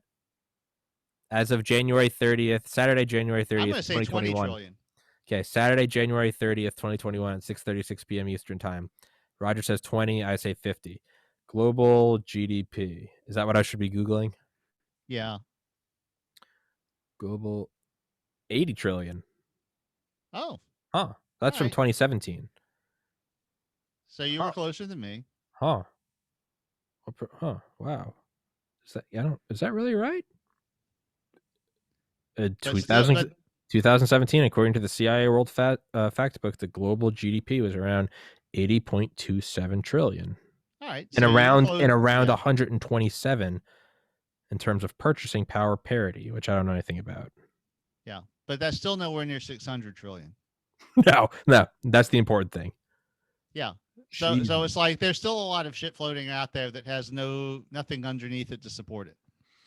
Global derivative. And that's kind of what the Wall Street bets guys were trying to do, is to bring attention to the fact that the whole thing is just stupidly crooked. And I respect that about them. I don't respect much else about them, but little Joker-esque. They're just pointing out the hypocrisy. They're not here for the cure. Oh, they were very, very joking. They were Fortran with a Bloomberg account. Yeah. 4chan. Okay. They're putting on the makeup and cutting the mouth. They're like one step before that. And the thing is, it's like, this is the scene where like the Joker blows up the hospital and it's like, whatever. Yeah. And it's like, oh, hey, that worked. Oh, wow. Oh, wow. Yeah. It's kind of like, didn't really give a shit. Like, was like, huh. Yeah. I mean, that's what these guys, it's like, and it was brilliant. I mean, I got to give them that. It was fucking brilliant. So evil is, it was not necessarily, they're not the good guys, but they did shine a spotlight on some other guys who are not so good either. And those guys are not real happy about it at the moment. So right now I'm finding something from April 2020 that says the derivatives market is the derivatives market is closer to $1.5 quadrillion. Yeah. That's which tells you that there's a lot of stuff floating on stuff that doesn't exist. There's a lot of, right? That's like if I email 10 people, I'm like, will you do a Saturday podcast? Yeah. And then Roger says yes, and then 9 people say yes, and I'm like, whew. And then you got 8 novels to read before tomorrow morning. Yeah, and it's like, and I have done that. I did. Remember when I had. Yeah, that's why I said that. That actually, that actually happened right when the podcast got funded, and I quit my job, and I was like, I'm gonna go into this thing swinging. And whereas normally about 1 in 20 authors will say yes, I went 20 for 20, and I was like, oh no. And then I was like, but I don't want to flake on all these people. I'm trying to build like a reputation. Yeah. So yeah, you can go back and look in the episodes. It's probably around episode. I remember when you were kind of freaking out about all that. Yeah, you'd come on, you'd be like, Tommy, how you doing? And I'd be like, bags into my eyes. And I was listening to audio. I was listening to audio. Can I put you off until next, until tomorrow? It's like a loan shark. I was like, Roger, I'll have the podcast for you tomorrow. Can we push it back a week? I swear, I'm in tough times right now. But unlike a loan shark, you were just like, yeah, it's fine, dude. Just like you're like relax. And I'm like pacing, and I was listening to audiobooks at like 2x speed from the moment I woke up throughout the whole day. And I crushed 14 audiobooks in 10 days or something. Well, see, that was the thing is, though, that was good for you is that you were at least able to speed those things up to 2 times and crush them. But the financial markets don't have that. It's like you've got all these entities that are, that are on the hook for things that can't possibly be covered. Yeah, but it's also, I would say, unlike the financial markets, is I kind of got the shit slapped out of me because I realized I had to do this if I wanted to maintain any sort of reputation with these authors. And I also learned my lesson. I stopped doing it. I stopped doing the short There selling and is that. derivatives. Yes. Like you said, I said fuck all the derivative markets, and I came in and just said, if I buy a stock, I buy it, and if I sell it, and I stopped. Now I do about an author every 10 days or so, and I Yeah. listen at a casual But pace. but the Wall Street guys are just, they keep accelerating it. They keep inventing more and more creative ways to play with it. And it's like, you remember there was a movie called The Grifters about 15, 20 years ago. And in one of their flashbacks, they showed one of the grifter characters reminiscing about a long con that they had pulled where they had convinced their mark that they had a computer that had a 7/10 of a second advantage Yeah. on the stock market, and that this was their game, that they were, and what they were really doing is they were grifting the guy. They were going to get his investment and then just take it. And what they actually did is they feigned the SEC rating them. But that whole idea that, yes, we have this fraction of a second. And then when I started to read about high frequency trading, it's like somebody watched this movie and said, damn, that's a good idea. Yeah. Well, because I remember reading something in like 2010. I just remember reading it in like a Popular Mechanics magazine, but it was something about like Goldman Sachs investing like 100, or not, like maybe like $1 billion in some transatlantic fiber line, and it's because they increased their trading speed something like one or like 6/100ths of a second or something. Yeah. And there was another one about someone setting up a shortwave radio link between, I think it may have been Detroit and New York, because even though the bandwidth wasn't that great, the latency was zero. And that latency, the difference between the, signal with 10 kilohertz bandwidth, but no latency going straight through, through the atmosphere versus the gigabit signal, but it goes through switches and routers and it's routed and all, and it arrives, 0.2 of a second later. And they were going to use that. It's like when people are playing games like that, your system is broken. Is broken, but man, at the same time, part of me kind of loves it because it's just like the world is just this. I mean, right now globally, like we think here I am with like Oh my yeah, it's a big fucking video game. yeah, no, we're here. Right now. I'm here with my 4K webcam and my microphone, and it's like we feel advanced. And we look back at the 1800s with those big hoop skirts and like amputations, and we're like those savages. But the reality is in like 200 years, they're going to be looking back at this and they're like, man, you used to be able to game the system not by making a sound company or investment, but you were just like, fuck it, let's use a ham radio. And it was just like, there's something. Why does he have this big fucking thing hanging in front of his face? Yeah, and it's like but the thing is like, man, there's something almost kind of and it's again very easy because I'm insulated from it. It doesn't affect my life. I get it, right? It's like when I was making bets this past summer about whether that the autonomous zone in Portland would turn into like an forward operating base for China. Like, I was like, maybe they'll come in. Maybe we're gonna start seeing some like regional warfare. But then it was also very easy for me to make those jokes. And then my buddy Phil came on, and Phil actually lives in Seattle with his like 3 kids. And I was like, okay, now it's very real. So it's, and I'm like, okay. So again, I say that kind of. There's actual people involved with this. Yeah. But the funny thing is then Phil comes on, and he's like, oh yeah, man, no, I'm watching it too. And I was like, oh fuck. So I guess this whole thing's on fire. Yeah. But so what I'm saying is though, is like, so I have to note that like I can look at this kind of loosely and like romantically, admittedly.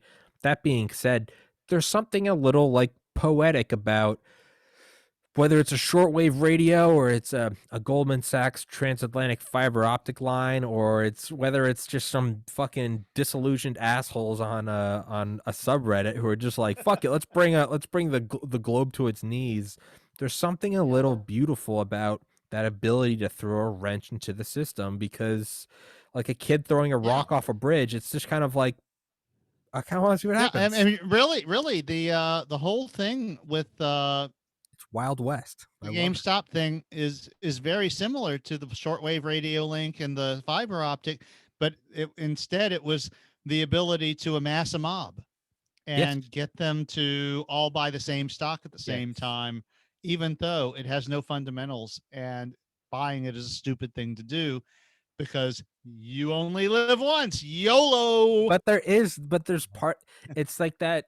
It's like the NCAA. It's kind of like that March Madness thing where like the Cinderella team that sucks is just like plowing through like the Sweet 16, the Yeah. Elite Eight. There's something I got to admit, when I first heard about this, a I little loved intoxicating. everything It's a about it. little It was, intoxicating. It's a break from the vanilla life. yeah, it's It's like, man, these it's guys.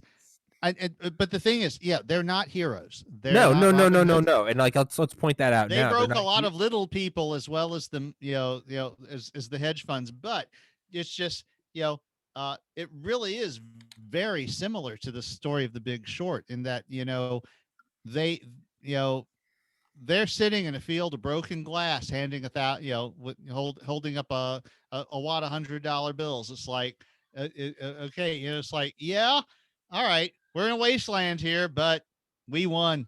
Yeah, right. Yeah, right. And It's that's it's it's like what terrified I think Eisenhower the most was one of his analysts saying, if there's a global thermonuclear war and at the end of the day 3 people on the earth are alive and it's 2 Americans and 1 Soviet, then we won.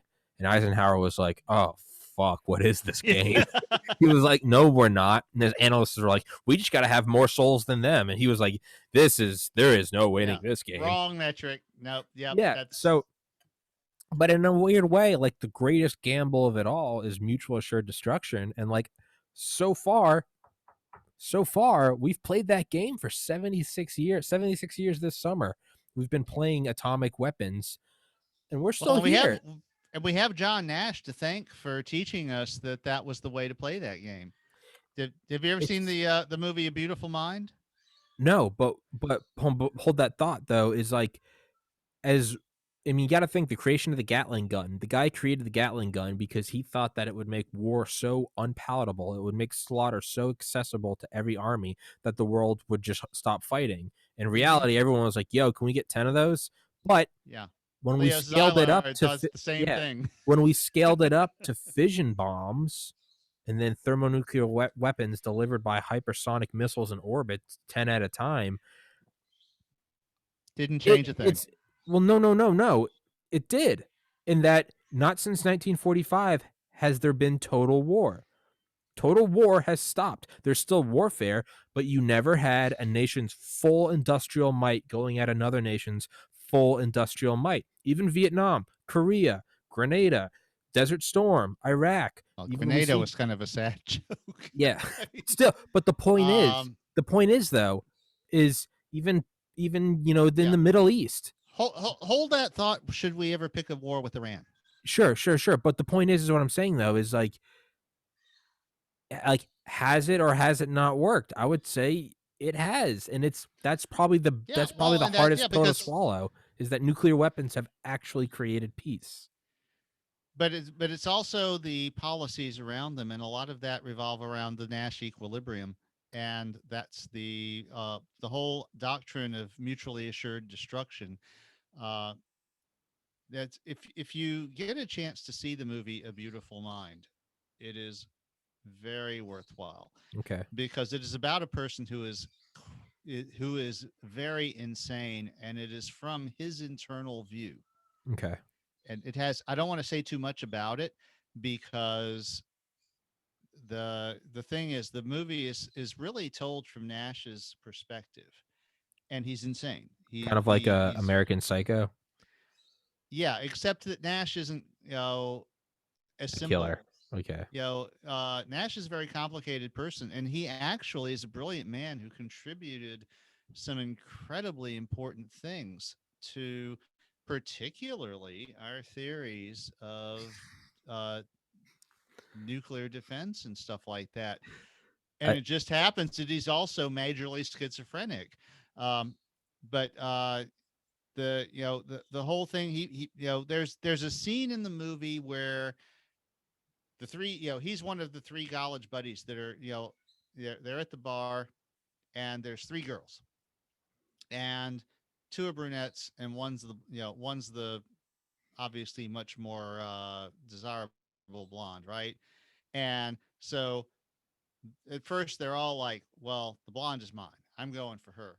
And Nash just clicks. He's been studying these competitive strategies for years at this point, trying to figure out the fundamentals of how they work. And all at once he just says, no, we all go for the brunettes, we ignore the blonde. And they're like, what? And he's like, that's the only way we all get laid. And then he leaves because he has a paper to write. He has figured it out. Figured out That mutual assured destruction. Yeah, that if everybody goes for the primary target, nobody wins. Mm-hmm. But if everybody is willing to settle, then you can end up in a place where everybody has something nice. Okay. And I'm not putting it very well, but I think I probably got it I close I enough. have to pee again, but I want to come back and I want to give you my argument that me and my friend David had several years ago about why by the year 2050 every man, woman, and child on the planet should have access to their own thermonuclear weapon. And I'll come back in a minute. Oh, that's got that down. That sounds interesting. Okay.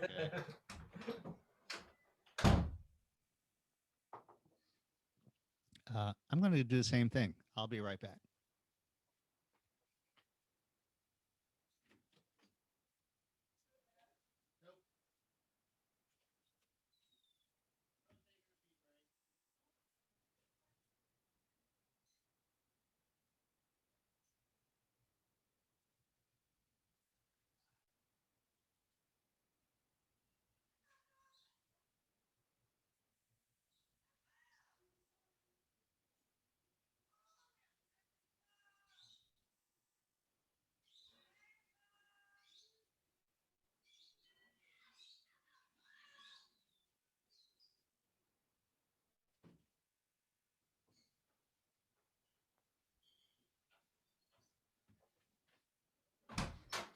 Okay, so Ha! we were what? I beat you. Did you leave? Yeah, I had to take a pee break too.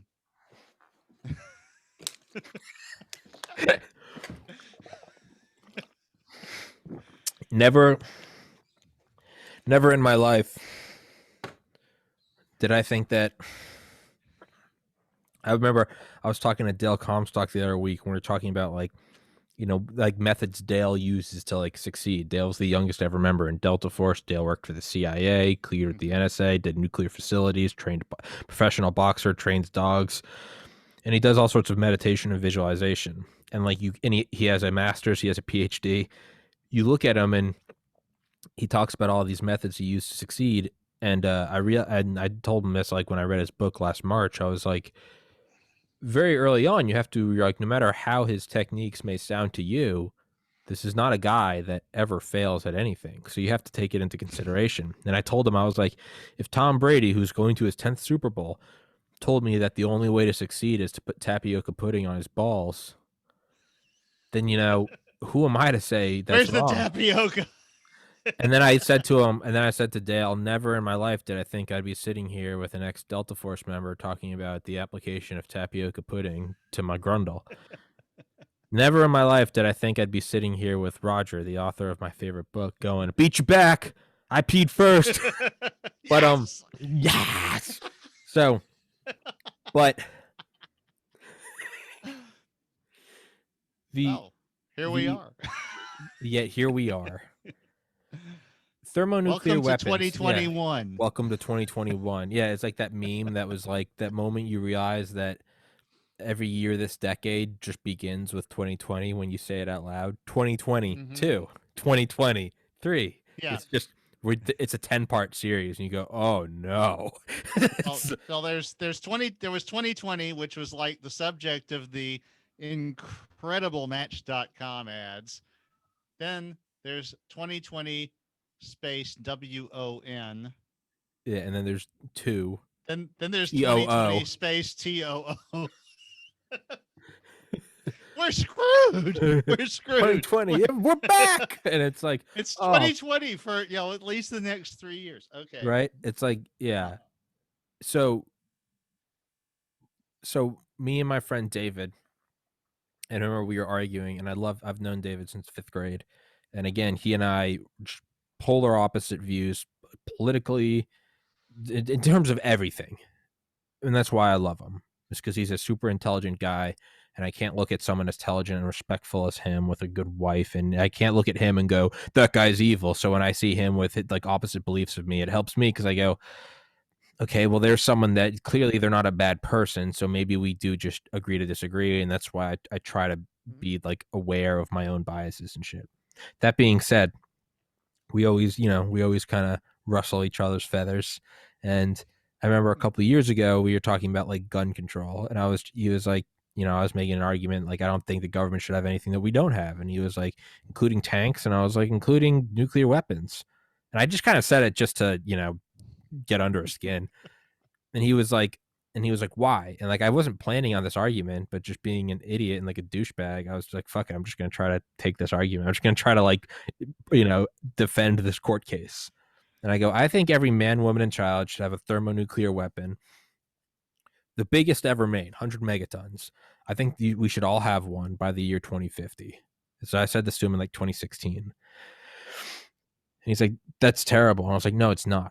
And I was like, because we have 30, now we're down to 29. I was like, but we have 34 years until it happens. And it's publicized. This isn't a secret. Everyone knows it's coming. There's like there's a countdown ticker on every screen on the world. We all know that no one gets theirs first. No one gets theirs first. We all get it. It's a perfect system. It's like a simulation. Like we all get it at the exact same time. No one gets an advantage. There's no shortwave radio. There's no fucking high frequency trading. Everyone gets theirs at the exact same time. No, the magic thermonuclear bomb fairy all at the same time. Them on us all at the same time. Okay. I think that would be the best possible thing ever. And my argument is this. Well, what's the first thing that's, well, shit, some crazy guy is just going to fucking click the trigger. Well, we have 34 years. Looks like we should probably get cracking on mental health. Okay. They're going to be, and here's the thing is, okay, what you're saying is that we know this is going to happen now, but we have time to. We have 34 years to maybe protect mental health. What happens if there's someone that's just actually, and here was one of the stipulations. No one can take a bomb from anyone else. You have to give it up voluntarily. That was the one criteria. Mm-hmm. You can give it up voluntarily. And that was it. Everyone gets it at the same time, and you can only give it up voluntarily. Okay. Mm-hmm. So we should probably get cracking. You've just described the internet. Yeah. So everyone gets it. Everyone gets it. We should probably get cracking on mental health. We have 34 years. Okay, well, what if we start to realize that maybe not everything is mental health? Maybe some people are just actually unstable. Not just hassle. No, not even that. What happens if people we're just taking it from the very bottom rung first? What about crazy people? Okay, let's get on mental health, affordable mental health. What if it's not just enough that it's affordable? Well, maybe we should get cracking on better. We should put more money into pharmaceuticals. Well, what if there's not a profit incentive? Well, we should argue, is there a profit incentive or is there a thermonuclear Armageddon on the horizon? Everyone is going, okay, we're all in this. We should probably put more money into better and better SSRIs, SNRIs, anxiolytics, antipsychotics, mood stabilizers, all that stuff. Okay, so let's get the bottom 2 rungs out. What about people that are just paranoid schizophrenics? What about those unfortunate souls who are born into a brain that just it has a fractured reality, and we cannot take their weapon from them? Well, it looks like that we should probably have to build up support systems enough to where this person can be talked to to where they would give it up voluntarily. That would take so much money per person. Well, it's that or thermonuclear war. So it looks like we're going to have to divert some funding to finding these big centers where you can go with your family and you talk to this person and it's like, so this is what it is and this is how you were born. Instead of just throwing them in a straitjacket, we're going to have to go, hey, and this is what it, and maybe it takes a lot. Maybe we got to use different medications and shit. Okay, what about assholes? Well, why is that guy an asshole? Well, he can't get a good job. Did he not get a good job because he did he do poorly in school? Did he not study? No, he worked hard. He just couldn't get it. Well, maybe it's a black guy. Well, shit. Well, maybe we should tackle that. Maybe there are some like race laws that they can't, equal opportunity. Okay, what if that guy is an asshole? Well, why is he an asshole? Well, his kids were killed. How were his kids killed? In a drunk driving accident. So then you have to go into that. Well, why is that guy drinking? What's he trying to escape from? And it's all these things that sound idyllic normally, you're right, and they're proposed, and we say, fuck that, that's not reality. Well, my argument is well, what if there's global thermonuclear holocaust on the horizon? So it comes down to, well, what about this guy? What about all those people in the Middle East? What if they're well, why are they angry? Maybe we're pillaging their resources. Well, why are we pillaging their resources? Maybe we should put more money into fusion reactors. Maybe we should do all of this. Well, what if they're still not happy with us because we've been bombing their country for decades? Well, it looks like we should go on a pretty big peace tour, I think, is what we should do. Well, we're going to have to divert money from our defense industry. Well, if you take money away from our defense industry, we won't have a defense net. That won't matter in Everyone 34. has a thermonuclear bomb. Yeah, that won't matter in 34 years because there's a global thermonuclear holocaust on the horizon. It's just those 9 syllables, global thermonuclear holocaust. And it goes on to every aspect of life. And then you go, ooh, well, what about leaving the planet? Can you just leave the planet? Goddamn right you can. Well, then fucking A, it looks like there's going to be some private capitalization of going to other planets. Well, what about those planets? What if 10 people go and they each have nukes?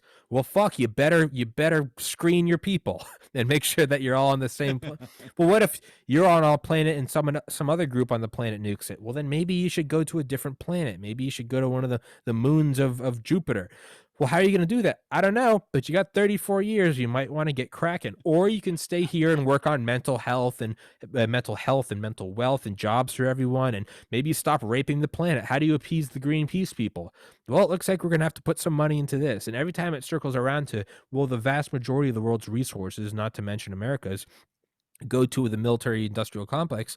At a certain point, you'd have to realize that doesn't matter when we have a global thermonuclear holocaust on the horizon. So maybe we should all go to different planets. What about drilling deep down? What about deep bunkers? You can do that if that's where you want to put your money. You can make bunkers, sure, but it's all about it's all of a sudden we've taken all the carrots and we've just turned it into a big stick, but everybody's fucked together. So, and what if at the very end of this all, what if you still got someone who's just a troll? And on that day, on January 1st, 2050, they go, boop. Well, that's something you As still have to consider. So you should probably use. as Alfred said very famously in one of the Batman movies, Master Wayne, some men Just just want to want to watch the watch the world. world burn. Yeah. So that being said, well, you have to take that into consideration, which means Mhm. that it seems like the ultimate thing is, well, then this is how humanity. So you go through all these, it's like too complex about mental health. And what about making everybody happy? What if someone isn't an asshole because they were slighted or their wife left them? What if they're just an asshole? What if there's no other Mhm. explanation than they're just an asshole? Well, then you should probably get as far away from that person as possible. Well, how do I do that? I don't know. You might want to start working with an aerospace industry to go to a different planet. So really what it comes down to is what this would do is it would drive humanity's spread into the stars. It's the only explanation. We would all be broken up into small groups where everyone kind of back in like ancient days where you kind of had to be a small village and not much more where everyone took care of each other. No one quite knew whose kid was whose. And so these just kind of acted like these cohesive little groups. That just might be the move Yeah. is we all go to different planets as different groups. So And what we would be happens if we fail? we will be an aerospace feudal society. In a sense, yes. And what is like the one thing we really need to do is we need to decentralize and get off this planet. So in conclusion, Kerrigan 2040, Kerrigan Williams 2040, our ticket, global thermonuclear holocaust coming to your doorstep. So let's go to the stars. That is what I will run on. And when everyone says that's insane, what I say is we are already pointing global thermonuclear weapons at each other at all times. It's not a whole lot different. This is true. It's very true. Well, how are we going to get away? I will be your running mate on that ticket. Thank you, Roger. You want? Well, how are we going to get away? Bunkers? Well, no. The rich already have their bunkers. They're not concerned about you. They already have their bunkers. So, if anything, I think this just levels the playing field. Very level. It's Very almost like it's made of glass. I was about to say almost like it's by the power of a star. It's been flattened. It will be so there will be so many nukes going off that we actually It'll be so level you can just drive a Sonic race car across it. What I was going to say is there will be so many nukes going off, and it will make the playing field so goddamn level that the Earth might actually become the flat Earth. It might shear off such large chunks of the core that we might actually it'll be like that last scene in Doctor Strangelove that my dad didn't like. Boom. Yeah. But it had such inspirational music. It did. But the thing is so what did the guy say earlier? What did Doctor Strangelove what did the ambassador from the Soviet Union say in it? Well, what is your doomsday weapon? He was like, well, you take a 50 to 100 50 megaton hydrogen bombs salted with cobalt thorium G. Mm-hmm. Well, what was he explaining? A ton of fucking nukes that ruins the whole world, salted with cobalt and thorium. Yeah, to make sure that the fallout kills everyone. And at the very least, maybe we get to 2050 and then just no one delivers on the nukes. And then what? Oh no, we've made the world better for nothing? Oh, darn. Right? It's like the arguments like against climate change. They're like, what if we realize climate change is fake and it was all a ruse? And it's like, oh no, so you're saying we got independent of oil for nothing? Oh, rats. We really got had, boys. Oh, We're independent from Saudi Arabia now? Oh, I'm in Louisiana, and our people are freaking the hell out over the whole Biden administration's lurch away from fossil fuels. It's like, that's going to ruin our economy. It's like having our entire state underwater isn't going to ruin our economy, because that's going to happen if we don't get away from fossil fuels and shit. I mean, it's kind of weird is like my thermonuclear argument is really just kind of a veiled analogy for climate change. It's a veiled analogy for a lot of things. It's actually pretty good. Thank you, Roger. That's my running ticket. Hey, yeah. That's what's going on. Thermonuclear. Well, Tommy, what do you think about taxes and healthcare? Oh, no. None of that matters when everyone has a thermonuclear Thank you. bomb. None of that matters. Yes, we're going to take care of that. No one will care. I am the truest. I am the most Republican and Democrat candidate there will be. Because on one hand, I'm saying an arms industry, unlike any other, billions and billions of thermonuclear weapons. Right at the height of the Cold War, there's 70,000, and on the other hand, I'm saying we're going to be putting a lot of money into mental health care and into maternity leave because everyone's got to be happy.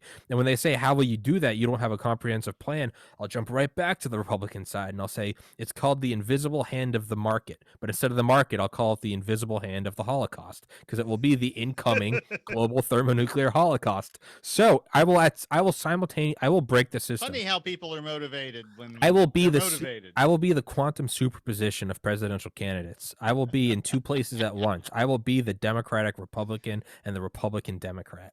No one will know what to do, because I will, on one hand, champion the free market hand of global thermonuclear holocaust, and on the other hand, dismantle the military-industrial complex, provide health care for all, and on the other hand, on a third hand, because there's going to be so much radioactivity in this world, is that there's going to be humanity spread amongst the stars. So I am simultaneously tackling every goddamn problem in the world. And now my running mate's dying. I'm sorry. Swallowed the wrong way.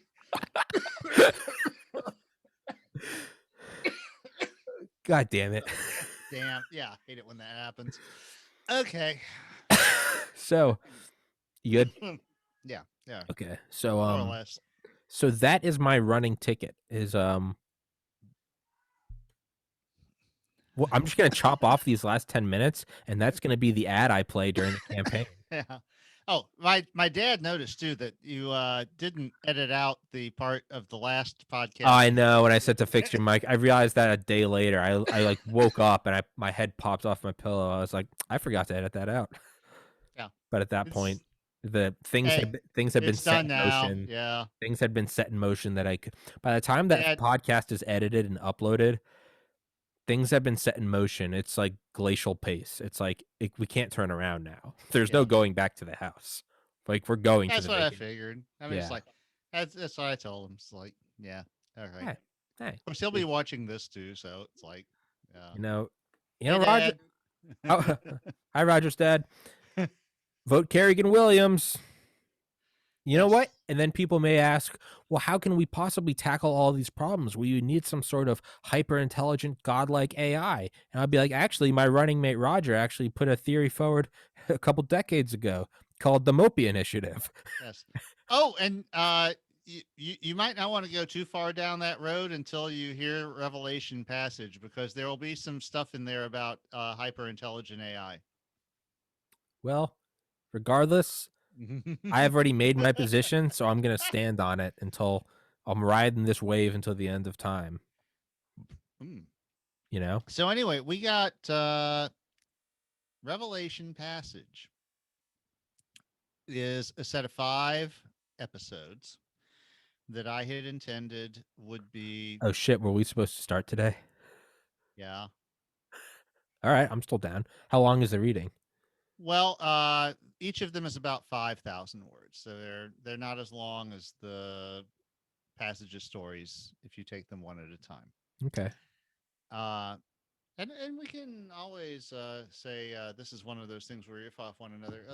I'll tell you what we got on deck, and you can decide what you want to do because this is your joint.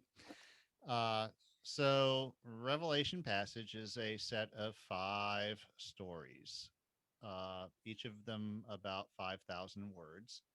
So they total about 25,000 words. For reference, the last 4 that I read for you were each around 10,000 words. Okay. And uh, Might have to postpone this reading until next week. Is that all right? okay. Hey, yeah, whatever you want. Like I said, it's your joint. No, Uh, I definitely would have been down to do it. I have 3 podcasts tomorrow, which I've only done once before, and I just have okay. to be ready for that. And All right. So let me just give you the sales okay, pitch. All right. We won't read it. We'll okay, just let you know. okay. So originally, I wrote, unlike the others, I wrote them one at a time at intervals. You know, as I got the inspiration, I wrote Revelation passage all at once, but I wrote it as 5 episodes that would be released, you know, once or 1 or 2 a week, Mm-hmm. and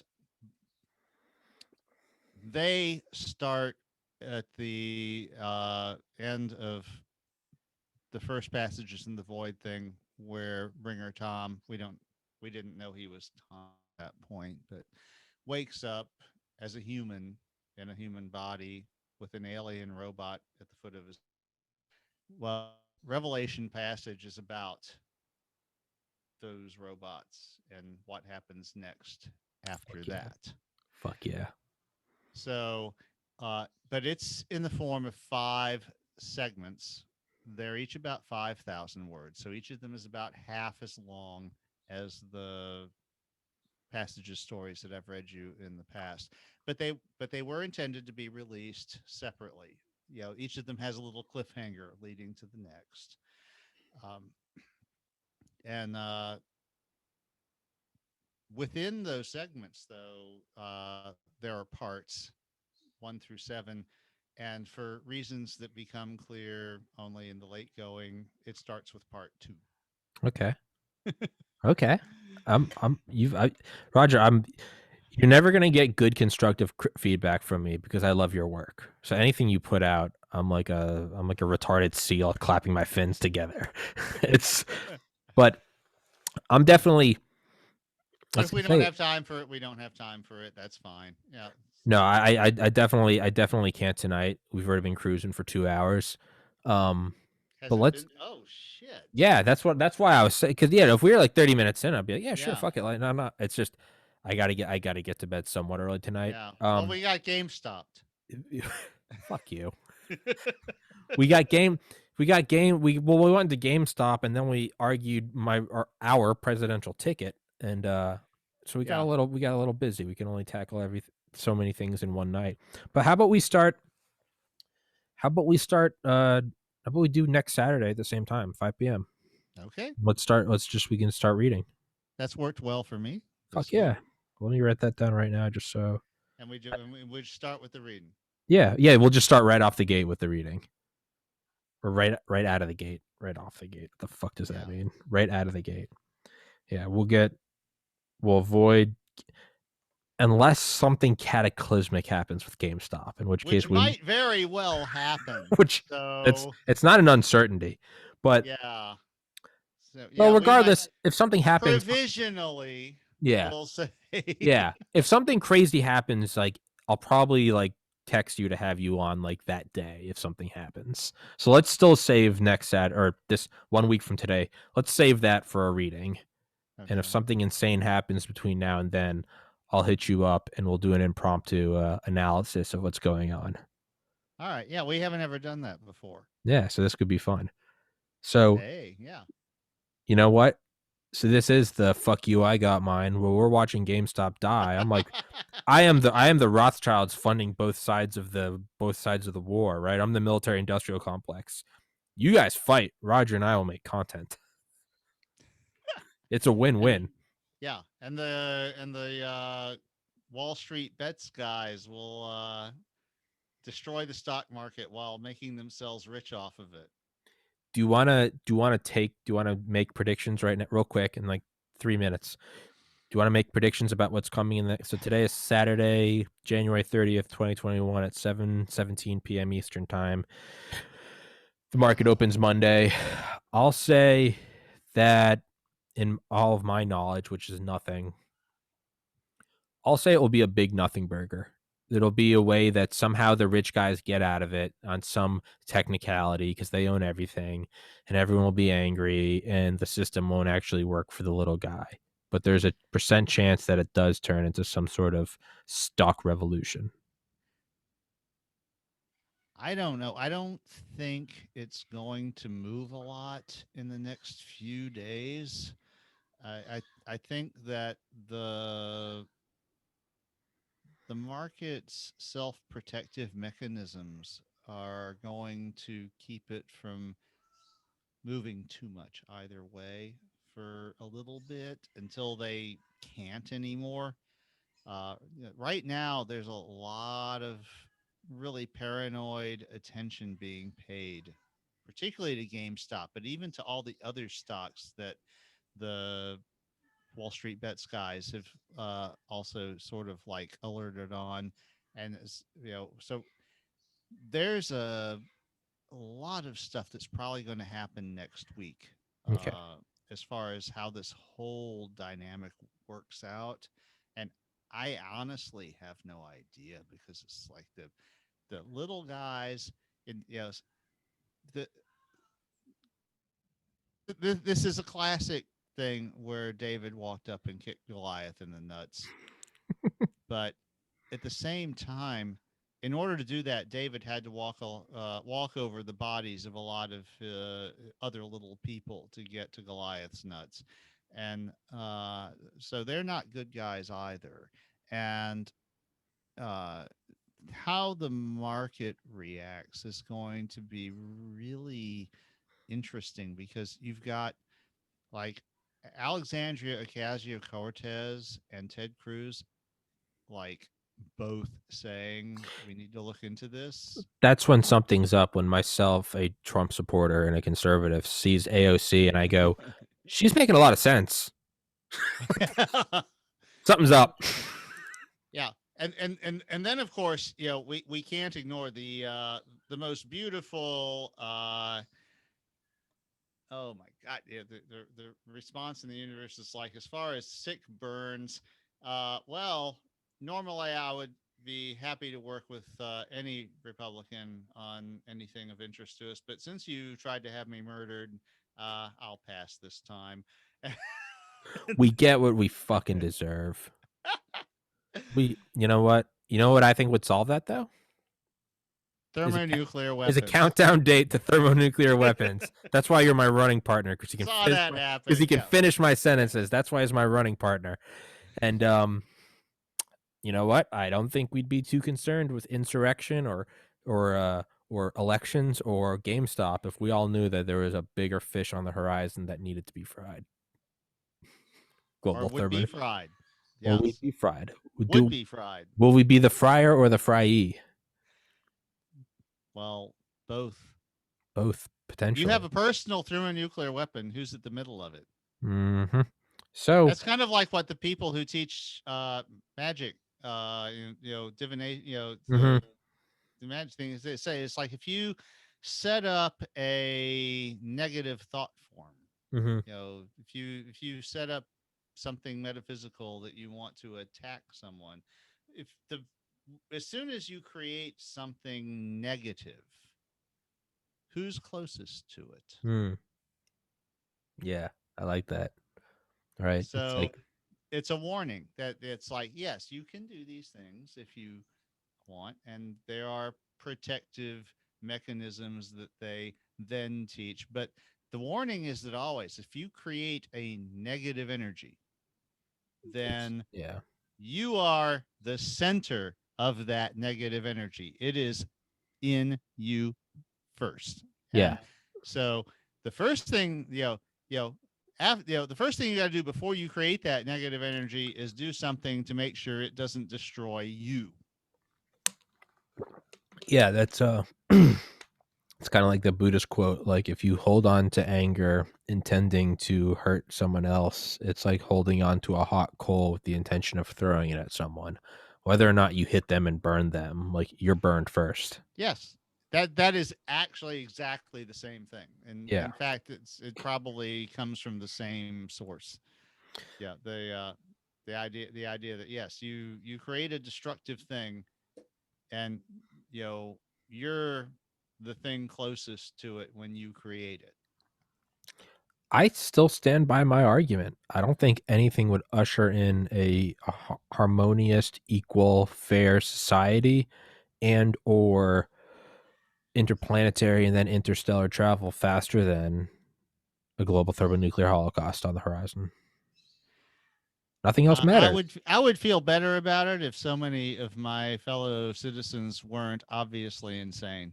That it just that's that's not a bug. That's a feature of this idea. Is like, oh, so the whole thing's fucked. We should probably start dumping money in SpaceX or Blue Origin. We should probably get the fuck out of here. That's very much not an accident. That's part of it, is insanity. Oh, do you hear that? I do. Let's use that as let's use that as our cue, Roger. Let's wrap this bitch up. 5 p.m. Eastern time next week. All right. Fuck yeah. We'll start reading. And if something happens between now and then, I'll hit you up. Roger Williams, author of my favorite book, Metamorphosis of Prime Intellect. Read it, you ungrateful bastards. It should be on Audible at some point. Again, who knows how much money it may or may not. We're working on it. All right. You know what? All I'm saying is we got 29 years before global thermonuclear holocaust. Maybe just get it out there. So I had 28 years to get it on Audible, right? Fuck you, Roger. Fuck you. All right. Let's wrap this bitch up. Roger, I'll see you next week, my friend.